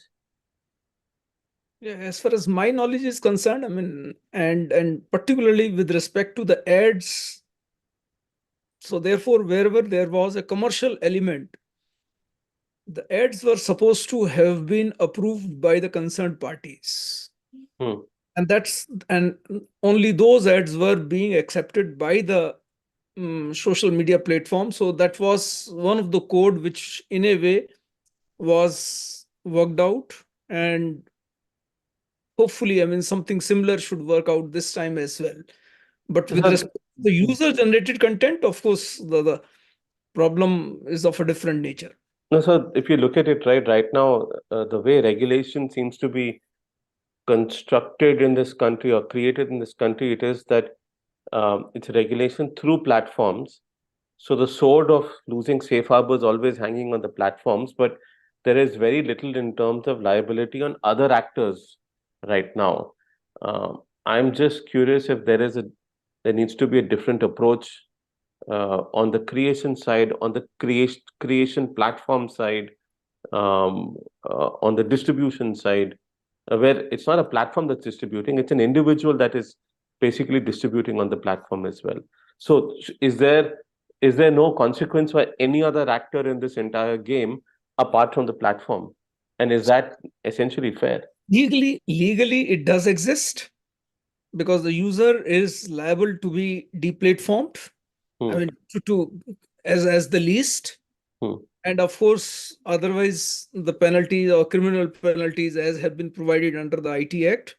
So, but then to have it really implemented and have it implemented in the time frame that we are talking of, the only thing which you can convey is at least ask user to agree that there is nothing malafide from the user perspective when anything is being uploaded by the user. So, so at least there is a bit of deterrence is created, a bit of awareness is created. Rest, of course, the provisions do exist in the law. Rest, of course, in between, I mean, when you were not there, I did convey that, see, Election Commission, for example, when during the election period takes a lot of people on board, I mean, which start reporting to the Election Commission itself. So maybe the time has come when they have the social media monitoring capabilities, and they have the right set of people available at their disposal during at least the relevant time period, and be aware of the issues that the Election Commission is likely to face well in advance, so that they are able to take care.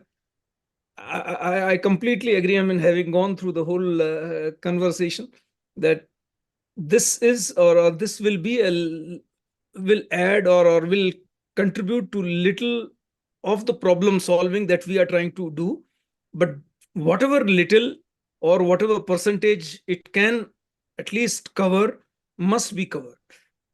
So, Shivam, has the Election Commission ever filed an FIR against someone for spreading misinformation during elections?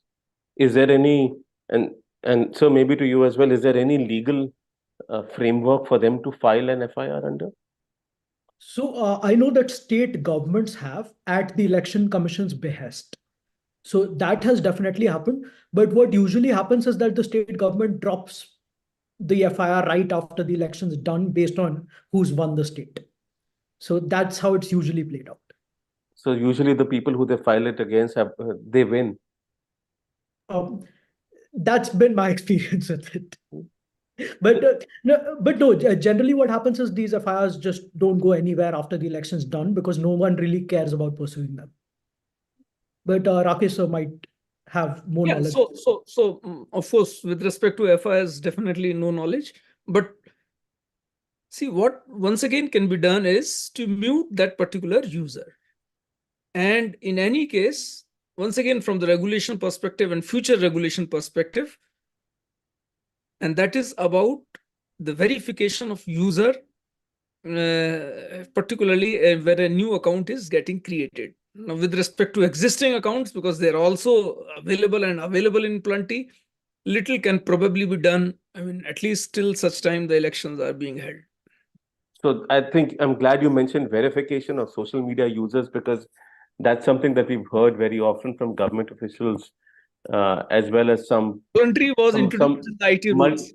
multiple political players have also said there should be verification of social media users. Saikat, I don't know if you remember, the last week or something, there was an image of a person circulating on Twitter with a piece of paper with handle, etc., as a KYC, and then similarly that face morphed into a passport image. I'm just wondering about what deepfakes actually does for the issue of user verification. Yeah, so as I had mentioned briefly earlier, today, I mean, this is still not exactly technically possible as of now, or not that I'm aware of. But because identity and verification, etc., is so deeply and from a regulatory perspective, so critical, like video KYC allows you to create your UPI handle, so on and so forth. From a cyber crimes perspective, from a fraud perspective, from a verification perspective, major implications that we have to start wondering and thinking about. And thinking because right now we may not have the answers, but we will eventually come to that problem where, because of this, I mean, trying to fool somebody. I got a call from somebody saying, I'm calling from Lucknow Customs. We have a parcel in your name. Most people, and the case of the person from, I think, Tata Consultancy Services, Correct. who was so scared, ended up paying some 3 crores or something. I was more interested how he got 3 crores and then paid it off. But having heard that, my point is that, it all depends on how you handle it. So therefore, there's an interesting aspect that we have to look at. And Jency, please don't take offense to this.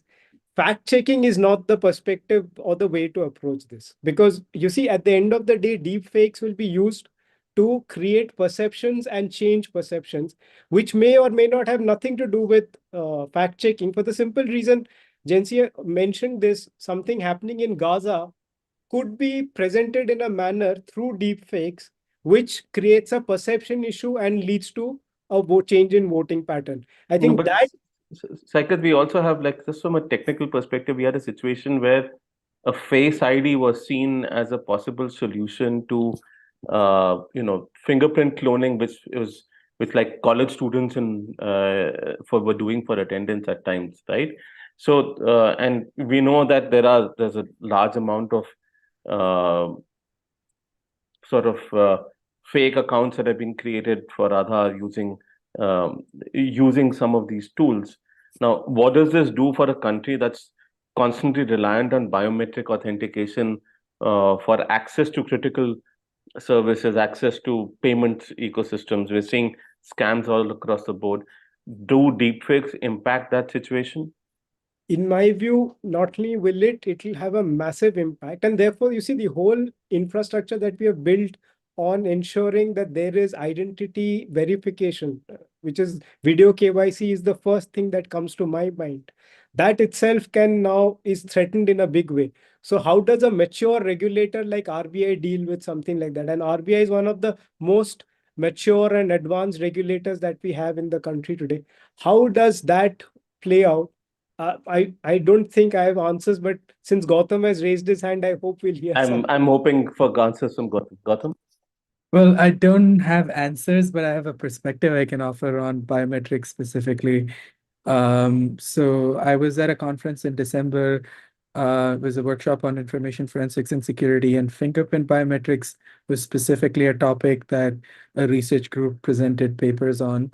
And so they kind of had us go through this exercise of cloning fingerprints, both consensually and non-consensually. So kind of if you have the thumb of a person, I guess that's not necessarily consensual, but you have the thumb of a person, or if you get a fingerprint from just a phone screen, like for example, if I do this on my phone, you get a fingerprint there and I can clone it. And what's been shown is that traditional systems that used models can be broken into. But what this research group was proposing was something called a liveness detector. Technicalities aside, biometric systems need to evolve. Biometrics are a good way to deal with a lot of these things, but once we put them in place, it doesn't mean that they're going to work forever. There are going to be people who are going to break it, and these things continuously need to evolve, and there is research that is showing promising results for biometrics. This also brings in a big problem of real-time deepfake verification. So out here in the US, we're seeing a lot of cases where people are kind of coming to interviews deepfaked as another person in Zoom calls and kind of Wow. getting the job. And yeah. And then once the interview is done, a whole different person who's not, well, it's the same face because his face was deepfaked. And I mean, maybe during one of the sessions I can show you, but I have the tooling ready to pretty much deepfake most people in this call. And it might not be convincing, but it's It will be relatively convincing 2 years from now. it will be convincing 2 years from now. So we constantly need to talk about biometrics and authentication. And I think what we need to keep in mind is as these tools evolve and as the adversaries have more sophisticated methods, these biometric systems also need to evolve to keep at pace with them.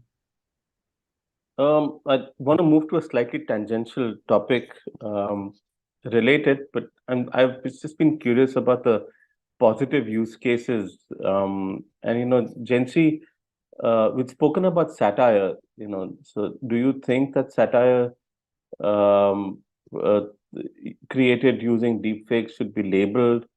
Should satire videos also be fact-checked? Let's say if there's a deepfake during an election that is basically satirical and it's marked as satire, is that something that also needs to be taken down by platforms as a deepfake? So I'm not sure whether platforms should be taking down such content or not. But when it comes to satire, fact checkers have a very clear principle that we don't touch satire content because we believe that there is a legitimate space for that for them to exist. Though we have already seen that a lot of the handles that proclaim themselves to be satire are actually basically political shills who are pushing out some political narrative one way or the other, but are using satire as a smokescreen to actually hide what they want to do. But when it comes to your specific question about whether if there is a label, should they be fact checked or not? What we have seen is that usually, and this is not just in the context of deepfake, but even otherwise as well, when we see something which is satire, we don't touch it. But very often, what we see is that it is very cleverly clipped out, and probably the one who has created it has always meant people to know that it is meant to be satire.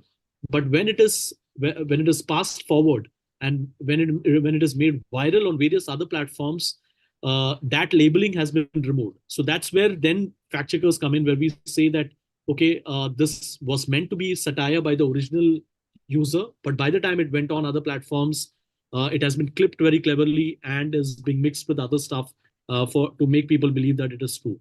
But one more thing, Nikhil, we wrote a story recently to tell you about the positive aspect of where such deepfake technology can be used. There is this maths professor from Austin, Texas, where he's used Taylor Swift's audio to teach his students, how to solve maths. And what we found is, and we spoke to him as well, it was very interesting. He actually did it first because he was trying to reach out to a student who was very sick and was not able to attend his classes. And then he sent it out to her. And then he realized that there's a use case for this. and all his students, they really loved the idea. And in fact, so he said, I don't listen to her music. I'm not a fan of her music or the genre of that music, but I found that all my students were really interested, and he started, teaching them maths using her voice, and it's proving to be a hit. So there are these kind of positive use cases as well. We probably have not seen enough of it, which is why we are only discussing the negative aspects of it as well. Okay. Thanks, Yancy. I'm just there's also, just to remind you, the Bharatiya Nyaya Samhita bill or act now, which basically replaces the IPC, the Indian Penal Code, and that can potentially be used to punish satire by classifying it as defamation. And so we might anyway see a demise of satire going forward. There's an example there that, let's say, if I were to say that, and it's a bizarre example, if I were to say that Gen Z did not steal this, but by saying that I'm implying that he stole it, I can be sued for defamation, which to me, as an example, also in the law, doesn't really make sense. I'm just wondering if Kamya, you have any questions? Yeah, so my questions were also going to be related to the satire section. I was wondering, when does a satire video, cross the line between defamation and misinformation? Like, in terms of the last intent of the video, not what it was originally meant to be. When does it cross the line? And I was hoping Gen Z could take it, actually. So that's quite a tough question. I'm not very sure whether I'm equipped enough to answer that.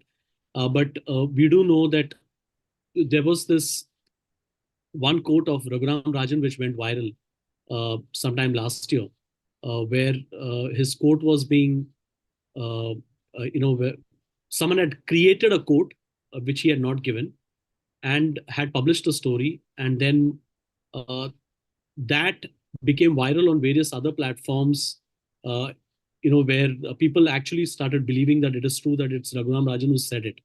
And in fact, we wrote a story fact-checking that, and we got a legal notice from the one who created that, saying that, that we defamed them. And we had to then give a reply and also give a legal reply to the person who sent it to us. So there, in not just the fact that the one who has created that satire, whether that person is crossing the lines of defamation versus misinformation, but the fact that even fact checkers, if we attempt to fact check that, even we face the danger of probably being accused of defaming those who intended it to be satire. So it's a line that we have not been able to figure out yet. So I'm not sure, Kamya, whether I'll be able to satisfactorily reply to that question. Right, but I see, based on your inputs, that it is a really complicated problem. Another question that actually is from our team. Gautam, if you could take this. Could you talk to us a little bit about how the liveliness feature that you talked about works, especially with regard to biometric verification? So India's UID AI has introduced it to prevent Aadhaar-enabled payment frauds. So we're hoping you could discuss it a little bit more. I don't remember the details of the paper off the top of my head, but if you email me, I can send you a link to the paper. But essentially, the idea is that, biometric systems in the past would take an image, sort of not a classical image, but kind of a black and white representation of your fingerprints, and cross-check it with a database of fingerprints that have your fingerprint. And if the images match, in the most basic way, you're authenticated. So you can sort of think of a neural network doing that. And what people figured out is you can create that image and spoof it. So now, in addition to the image, there's another thing that you kind of think of it as like thinking of the blood flow in your finger. So there's another network in addition to this image verification, which sends an extra signal that, I've measured blood flow in your finger, so there is a physical finger present there, and it's not an image that was cloned, or kind of in the classical example of breaking these systems, you would use like a silicone clone of your finger. So when you place a silicone thing with your fingerprint on the device, there's no blood flow. So yeah, it's kind of a high level idea, but the details of the paper, if you email me, I can send it to you. And yeah, So the basic. I have another technical question, Gautam. But what is the ability of for detecting deepfakes in languages other than English, especially in case That of audio? that is a big challenge. That is a major challenge. So just What about the generation capabilities in different languages? Those have improved drastically now, right? those have. So in the past, I think in the past 6 months, we're seeing a lot of better generation in Indian languages. So typically, when you think about this language modeling problem, what I've seen in the literature is like English, Chinese, and a few European languages get tackled first, and then as they start seeing commercial viability in terms of product market fit of use cases and stuff, then you start expanding it to more regional languages. Voice cloning and voice generation has tremendous positive use cases. There is a lot of it, including giving people who don't have speech the ability to speak. Um, I've even seen research at Berkeley where people have started like looking at fMRI signals of your brain and translating that into phonemes and stitching together words to let people who don't have the ability to speak. So we need to be really mindful that, when we start regulating these things, we don't curb those use cases. And in terms of the language question, I think generation on regional languages is getting better. Uh, you'd want to train detectors on these languages, but again, training a detector is a cost in terms of, the compute cost, etc. So unless there is a problem and there's someone who wants to solve it, I don't see these detectors just coming out, like the generators come out free. I don't see them just coming out. People have to say, okay, I need a Hindi detector now, or I need a Kannada detector, or I need a Malayalam detector. And it would kind of boil down to the same approaches, but the main difference would be getting the training data that's different in these languages and training these models. And I think there is training data available to generate currently. But that's all of that is some part of it is proprietary. Some of it is actually being run by the government. It's a project called Bhashini. So perhaps there needs to be collaboration with the government of India in that sense to get that training data as well from Bhashini, or to work with them to build some of those tools. I'm just curious, Tarunima, about what do you think about the accessibility of these of generative tools, where people don't even have to pay for using some of them? What kind of an impact does that have on the creation and the proliferation, and should there be restriction on usage in that sense?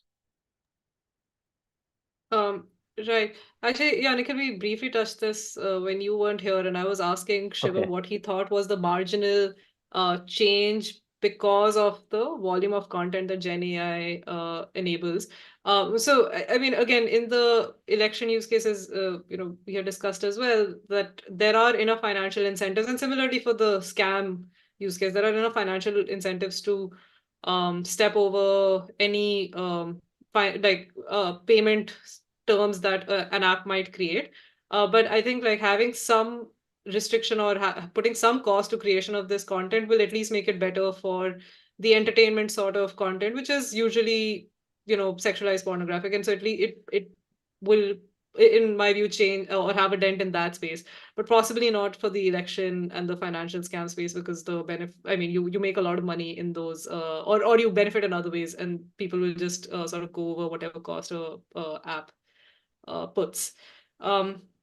Nikhil, can I also very quickly, because Yeah, yeah. HR Venkatesh has been asking this question I'm, twice. I was going to bring in Venkatesh right at the end on Got it. on on media literacy, but if you Okay. want to add something, sure. Yeah, I think this is an idea, and I don't know if this is in the zeitgeist yet. It's a newer idea of media literacy that's come about because of the internet, and it's this idea of attention conservation, right? So in the past, people would say you have to be critical thinkers, you have to evaluate different sources, see what is right, what is wrong. But I think what's happened over the last 4 years is that the wisdom is that or where the research is coming is that if you have read a piece of content on the internet, the battle by the creator is like, they've already half won it. So the where people are moving towards in media literacy is this idea of attention conservation, which is that you stop, you evaluate whether it's even worth it for you to open that piece of media content, whether it's worth it for you to spend time on that website.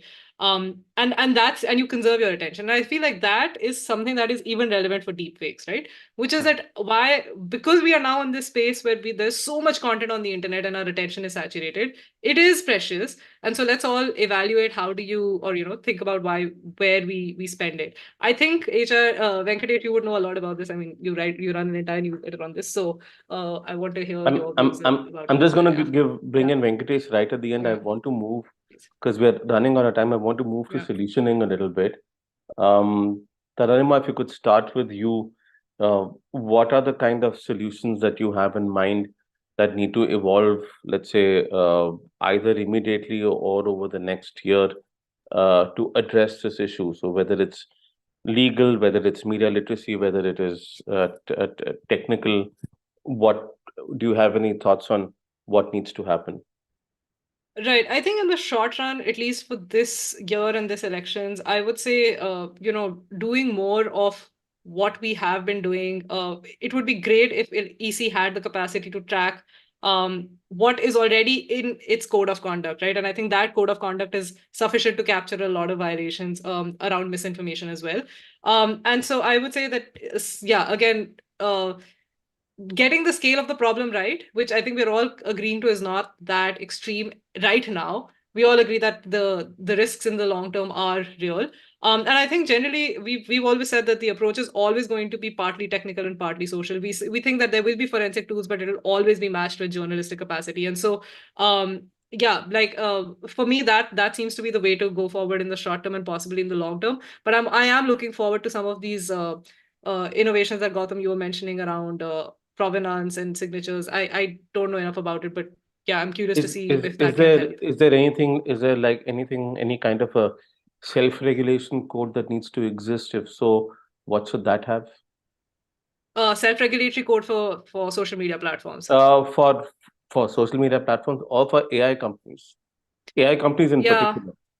Yeah, I mean, again, I think we've surfaced some of them that AI companies are being particular about what kind of at least the big ones, right? Like that the very and in some ways because of the concentration of AI generation, the points at which you have to sort of track action has reduced. So I think at least the big companies saying that we will not enable certain kinds of creation is a good move. Whether you can jailbreak it, whether you can bypass it is a secondary question. But I think being hyper focused on elections and misuse of elections by Gen AI companies is great. And similarly, I think with I guess self-regulation has its limits, but at least that's a place to start where companies say that anything to do with elections, and again, I think a lot of this is not specific to deepfakes. It already gets captured in existing policies that platforms have. It's a question of enforcement. Cycle? As I mentioned, I think I've already addressed this. So different strokes for different folks.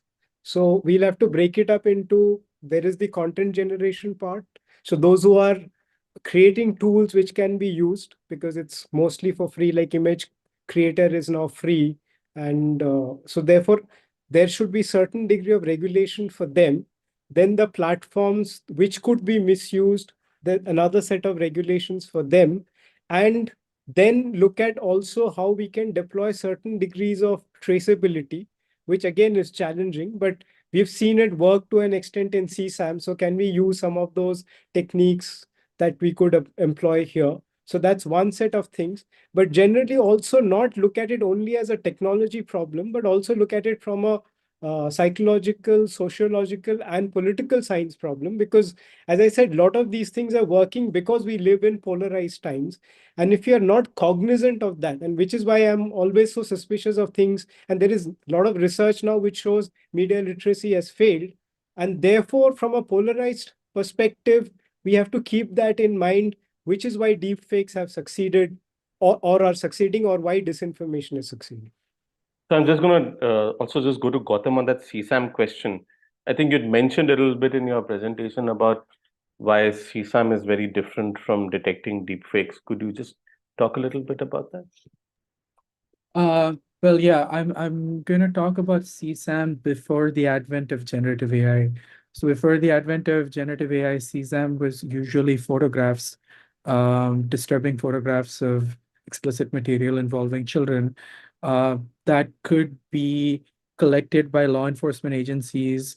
I mean, the scale at which they're being generated is limited. So once law enforcement knows about it, they could collect that information and hash it. And so you could run a hash check, which is really fast, whenever you're going through content to check if this material exists or not. This is not true for deepfakes, because now what we're seeing is the likeness of a child being taken and used to generate explicit material, which can be generated at scale and volumes that are unprecedented. You're not just taking photographs, but you're using stable diffusion or mid-journey. So what you're saying is now solving the CSAM problem itself is going to become more difficult and complicated. So that solution can't be used here anymore. I mean, it can be used. I think when we look at these solutions, all of them, it's not like, we should use one over the other or there's a silver bullet. We're going to have to use all of them, knowing all of their advantages and disadvantages, and kind of come up with a holistic approach of, yes, we need provenance-based tools. Yes, we need detection, but we need to be mindful about where these things work and where these things fail, and kind of build an ecosystem of, all of these things. And one point Tarunima briefly mentioned, the use of deepfakes to create non-consensual pornography is a very big problem. And, that is an issue that disproportionately affects women. And there's almost no content of that sort generated of men. It disproportionately affects women.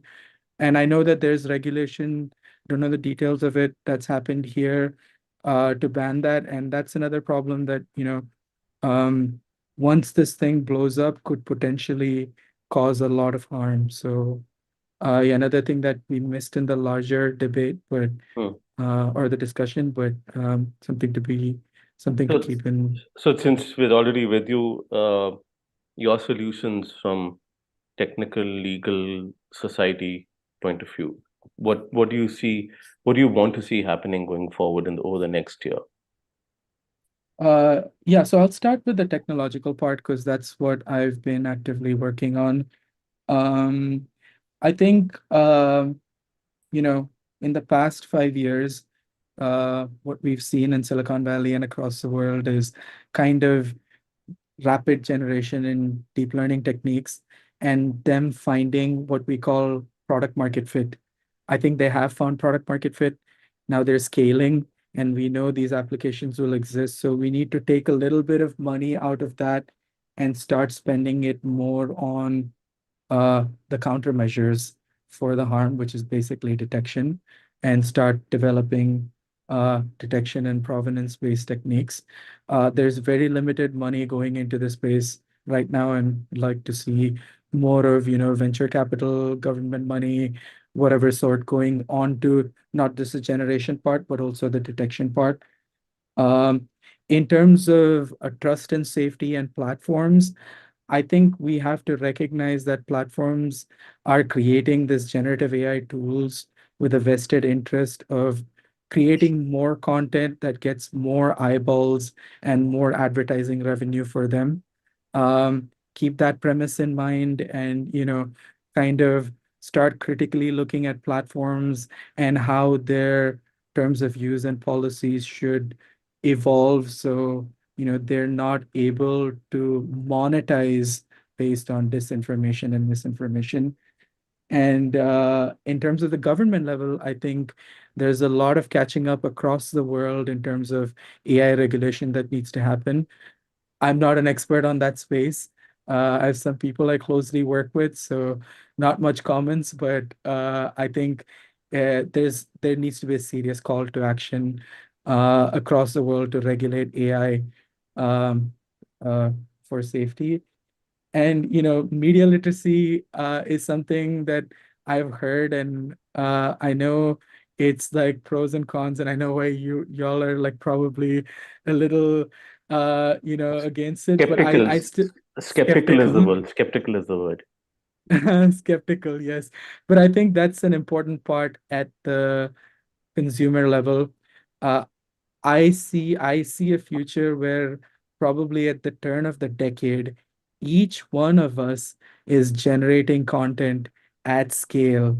And so when we're using these platforms and when we're using these tools, we need to completely re-evolve and think of how we're consuming content and what that means. And I don't know of a better way to do that than media literacy. So I would still say that's important as well.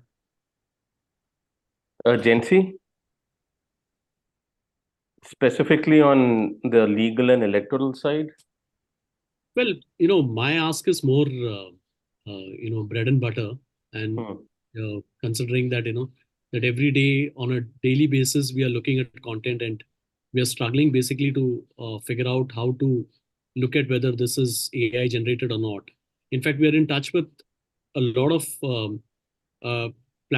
a lot of companies who are working in the space of detection, and a lot of them are speaking to us because they want to test their tools with us and get a practitioner's perspective on a daily basis whether it works or not. And the results are not very encouraging.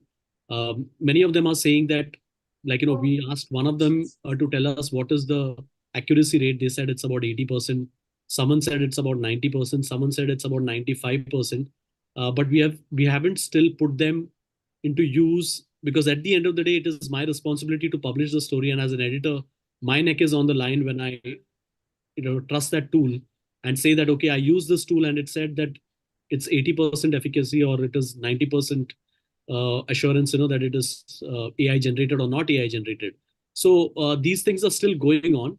But at the same time, what I also worry is that once these tools come to a certain point where they are able to detect well, are they even going to be available for fact checkers like us to use it at a cost effective rate or probably free? And this is where probably some of the platforms should be using the billions of dollars that they have to give out these tools to researchers and fact checkers to use them to fact check that as well. So this is one of the asks. The second is, I feel that even though we are saying that we haven't heard much from the Election Commission what they are planning to do when it comes to deepfakes, I think they need to start this conversation. There is no reason, and I have a very hard stand on this. There is no reason for us to give them an easy pass on this. They need to have this conversation with political parties and at least start a conversation. Whether it will mean anything or not is something that we will only know. Should the usage of deepfakes be banned completely? I know we have had this conversation before, and I know you have a different view to this due to very valid reasons. But I feel that at least to begin with, the Election Commission needs to say that political parties cannot use deepfake videos. Whether now, we can always argue that, but there are positive use cases, but they should not be using deepfake videos ahead of a key election. Now, I know that there will be a lot of pushback to this, but I don't know. I can't think of any other way that the Election Commission can seem to be a serious player in this, unless they start something and they start with the fact that that you cannot use it, and then come to a point where you, arrive at a solution where you say, okay, you can use it in certain conditions where you label it very clearly, and you're only using it for your own leader with a positive purpose, not for targeting someone else. So some conversation needs to start on that. Thanks. Okay. Shivam, any responses to this, and what do you think is going to be the solution? So I'm actually going to go very generic on this and say that No, please go specific. There are no specific problems, and I think the problem with this is the same as problems with a lot of things. Institutional credibility is collapsing across the board. And there aren't too many media outlets that people trust now. There aren't too many governmental institutions that people trust now. And the deepfake problem is going to tie into institutional credibility and just trust in society in general. So if we don't fix it at that level, it's going to be very difficult to fix at this level. So what do we do? We fix institutional credibility, hopefully. Well, okay. Mr. Maheshwari, your assessment, what should change in the IT rules? What should change in the, what should the Election Commission do? What should platforms do? You're the one with the most experience amongst us in terms of thinking about these issues. We leave it to you, sir, for your guidance. So my view is, as of today, change of or amendment to IT rules may not result much as far as impact on the electoral process is concerned. So it will be mostly targeted towards the individual harms, because that's also equally important, in a generic context. As far as Election Commission is concerned, or the electoral process is concerned, we did have the interaction in 2019, well before the election actually started getting rolled out. And that is something which, as Mr. Jansi mentioned, is something which needs to be taken up, which needs to be done by Election Commission on priority, engage with the relevant stakeholders, including social media, including political parties. Sometimes it's not very important as to what your capabilities are, but at least what communication you send to the people concerned is equally important. And so the messaging to the political parties is one thing which Election Commission can always do. Parallelly, of course, along with the social media, work out as to in the present context as to how the problem or the nature of the problem has changed, and in what way will they be able to collaborate. Once again, it's not coming from the law, because by law they may not still have the capability to be able to force the platforms, but the collaborative way can always work to the extent it can. Also, as emerged, that maybe they need to ramp up, they need to have the social media analytics tool. They should be able to say, something, what the fact checkers do, something of that capability they should also possess and proactively use. And to that an extent, in fact, the government machinery does become available to them to the extent they want. So it's not that they need to recruit people, they can always get experts as are available in the government. PIB fact check. No, PIB fact check is a very entirely different thing. It's an entirely different thing. I'm just joking, sir. Yeah. So if it is a joke, then it's good. Otherwise, it's a completely other thing.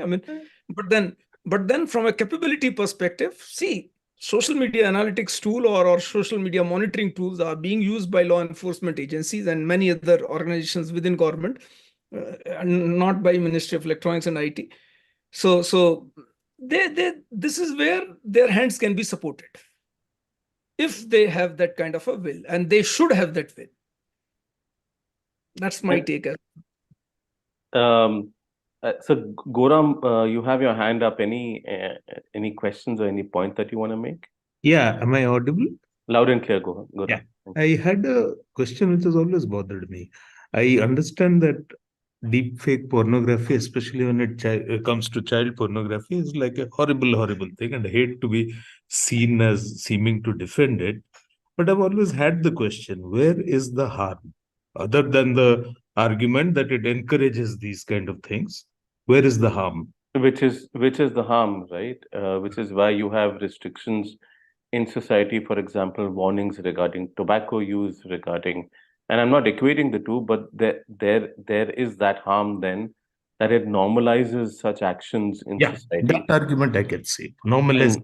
And really that's not just that, but even non-consensual imagery and videos related to women, exactly that. And we've seen that in many cases there is non-consensual video imagery, or even if it's even pornography, that has led to sexual violence. So I think just exposure to it, that normalizes it, is the problem. Okay, fair enough.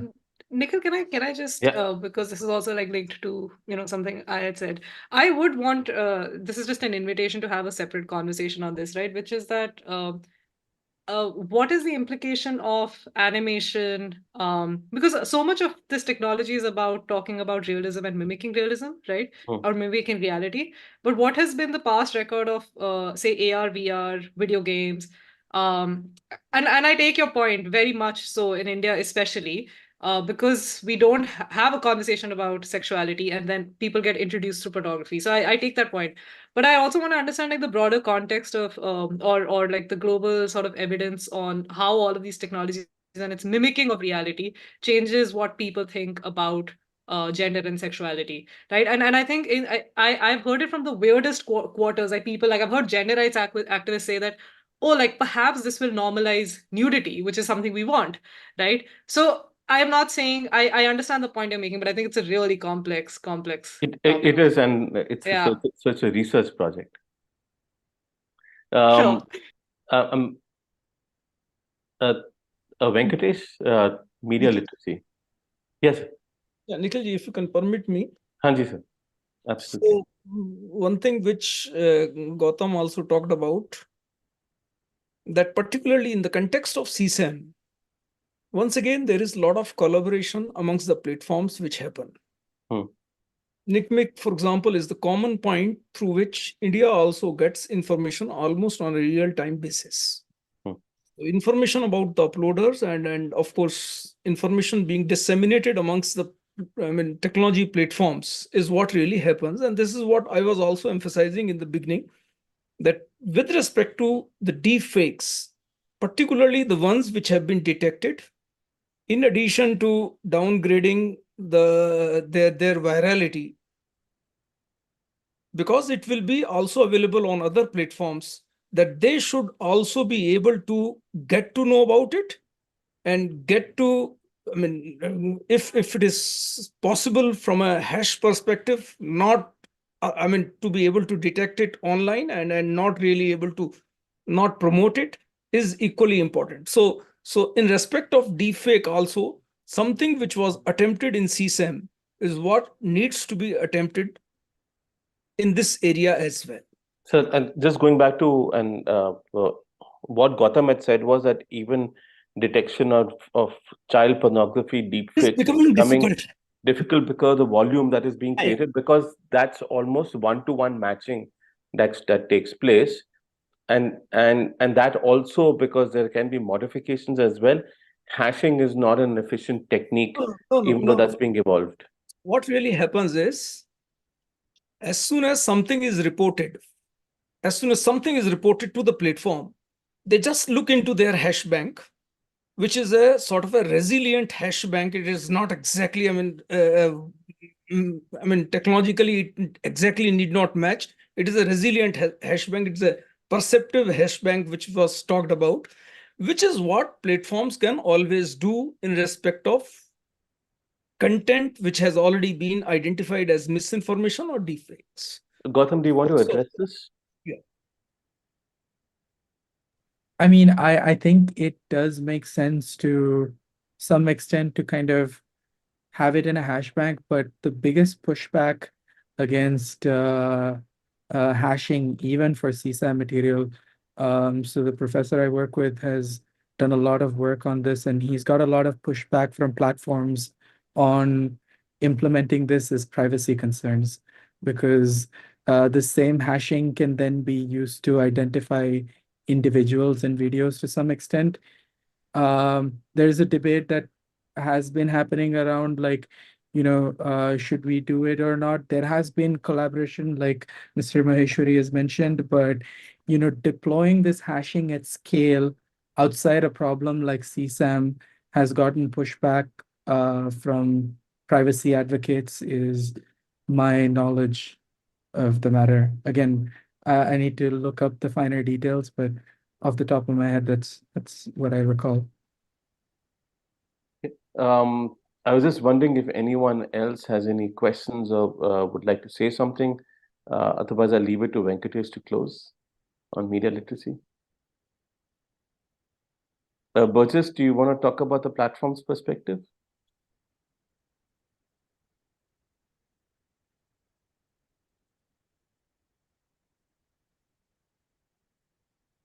I guess not. Okay, go ahead. What specifically, Nikhil, from a platform perspective, though? I think there's a lot of enforcement liability that's being and liability that's being placed on platforms to police this kind of content, including reduction of response time, efficacy of takedowns. I'm just curious if you have a view on that. I think more specifically to the elections bit, if you look at it, our takedown times are supposed to be 2 hours, and I think all platforms have adhered to this. So if deepfakes are found during the MCC, the Model Code of Conduct time, we take down content within 2 hours, and that's part of the voluntary code that we have all signed up to. And more often than not, I think all platforms that are part of that generally end up taking down content far faster than even 2 hours when we get a lawful order. And what about the ability to detect whether something is a deep fake or not? I think at this point, look, I don't think it's we don't have to identify what's a deep fake. If the ECI asks us to take down any content, whether it's misinformation, whether it's a ad that was not cleared, with the MCMC, or anything else that the ECI deems, shouldn't be up on the internet during the Model Code of Conduct, we take it down if there's a lawful order shared with us. So the responsibility for determination lies with the ECI?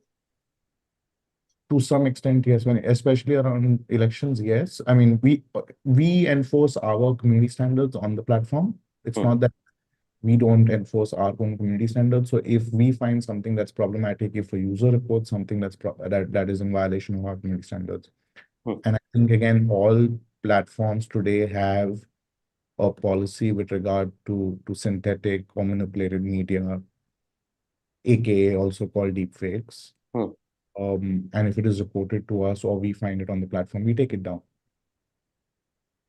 Understood. No, thank you for that perspective, Burgess. Thanks. Sure. Venkatesh, do you want to close on media literacy? Sure. For a bunch of people who don't believe that it's effective, it's a strange position to be in. Thanks very much. It's been a great discussion. I've learned a lot. I won't take much time. From a media literacy point of view, and I run media literacy at Boom for those who don't know me. So I want to pose the question, what is a deep fake trying to achieve? And can one combat it at that end point? So very simply, a deep fake or a set of deep fakes seek to achieve an attitudinal change or behavioral change, right, in the mind of the person who receives it. Thing is, we're already in the 8th year since we acknowledged universally that we've entered the fake news era, and that we're all targets of bits of communication that seek behavioral change or attitudinal change. And then from there, the idea that everything can be manipulated, becoming universal, is happening. Now, by universal, I don't mean everybody, obviously, but I mean a large acceptance across layers of society that this is a problem.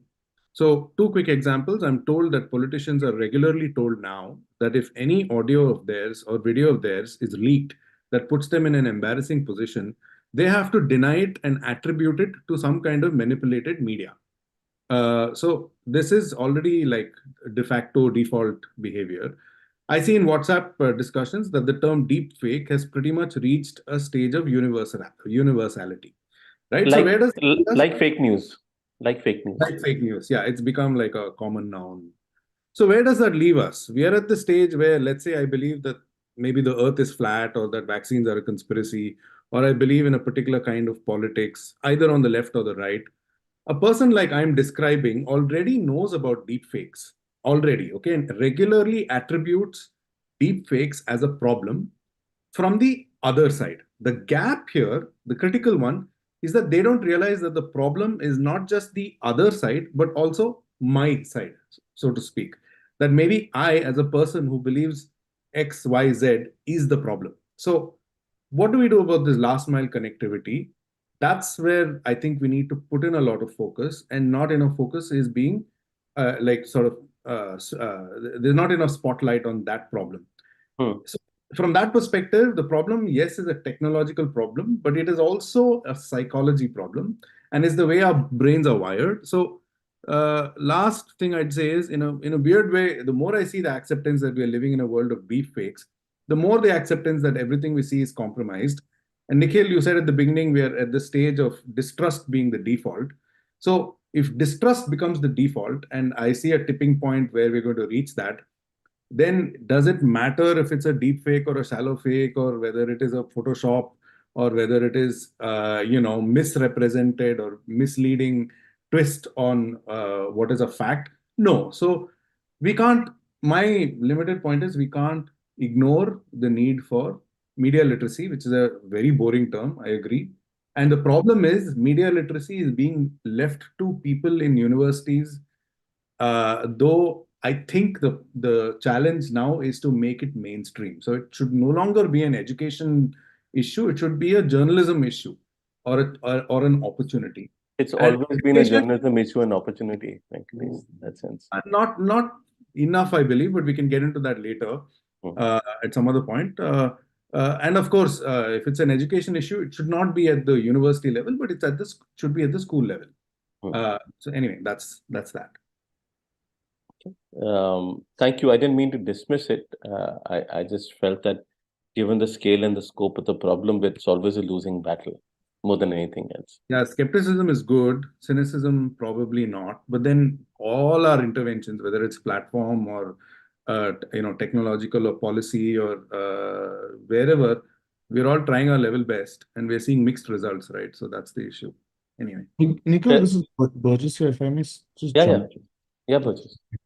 I think on the media literacy part, it's also about how one does it, right?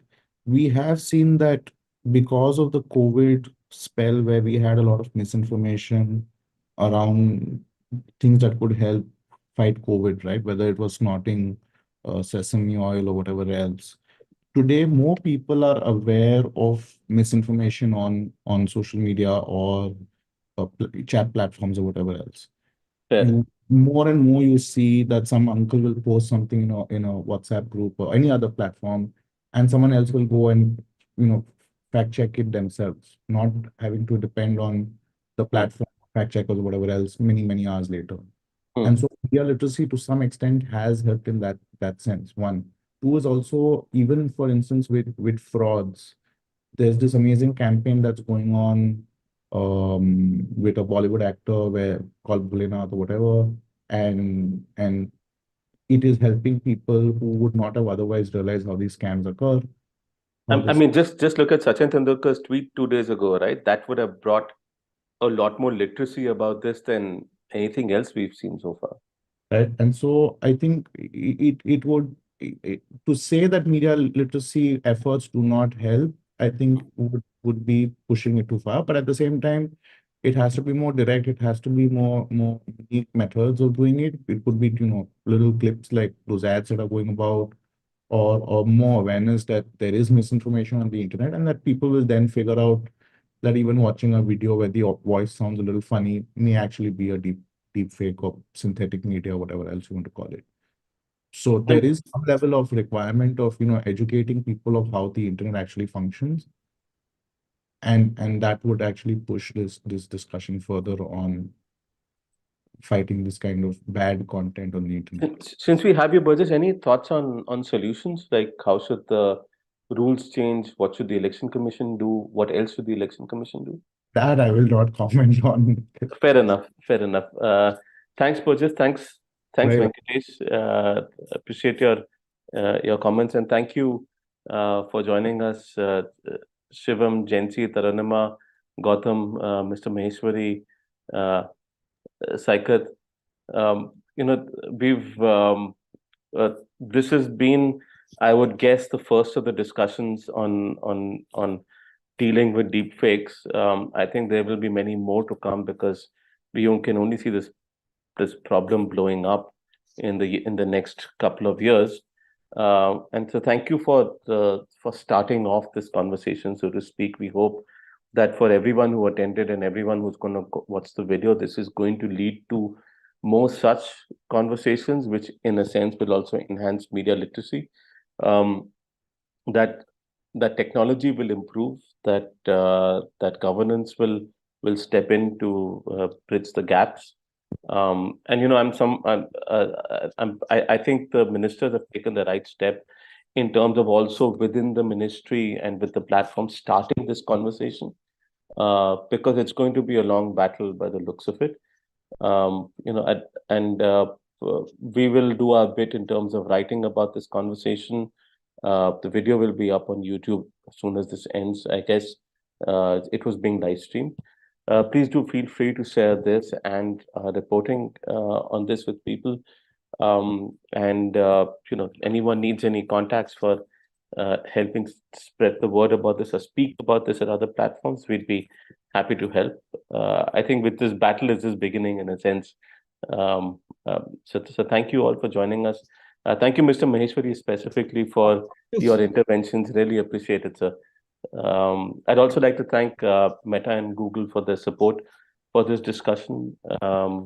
We are heading into an important election in India and into elections globally. I think awareness is only going to increase over here, so that will help. Thanks, everyone. Thank you. Really informative. Thank you. Thank you. Thank you. Thank you. Thank you. Thank you.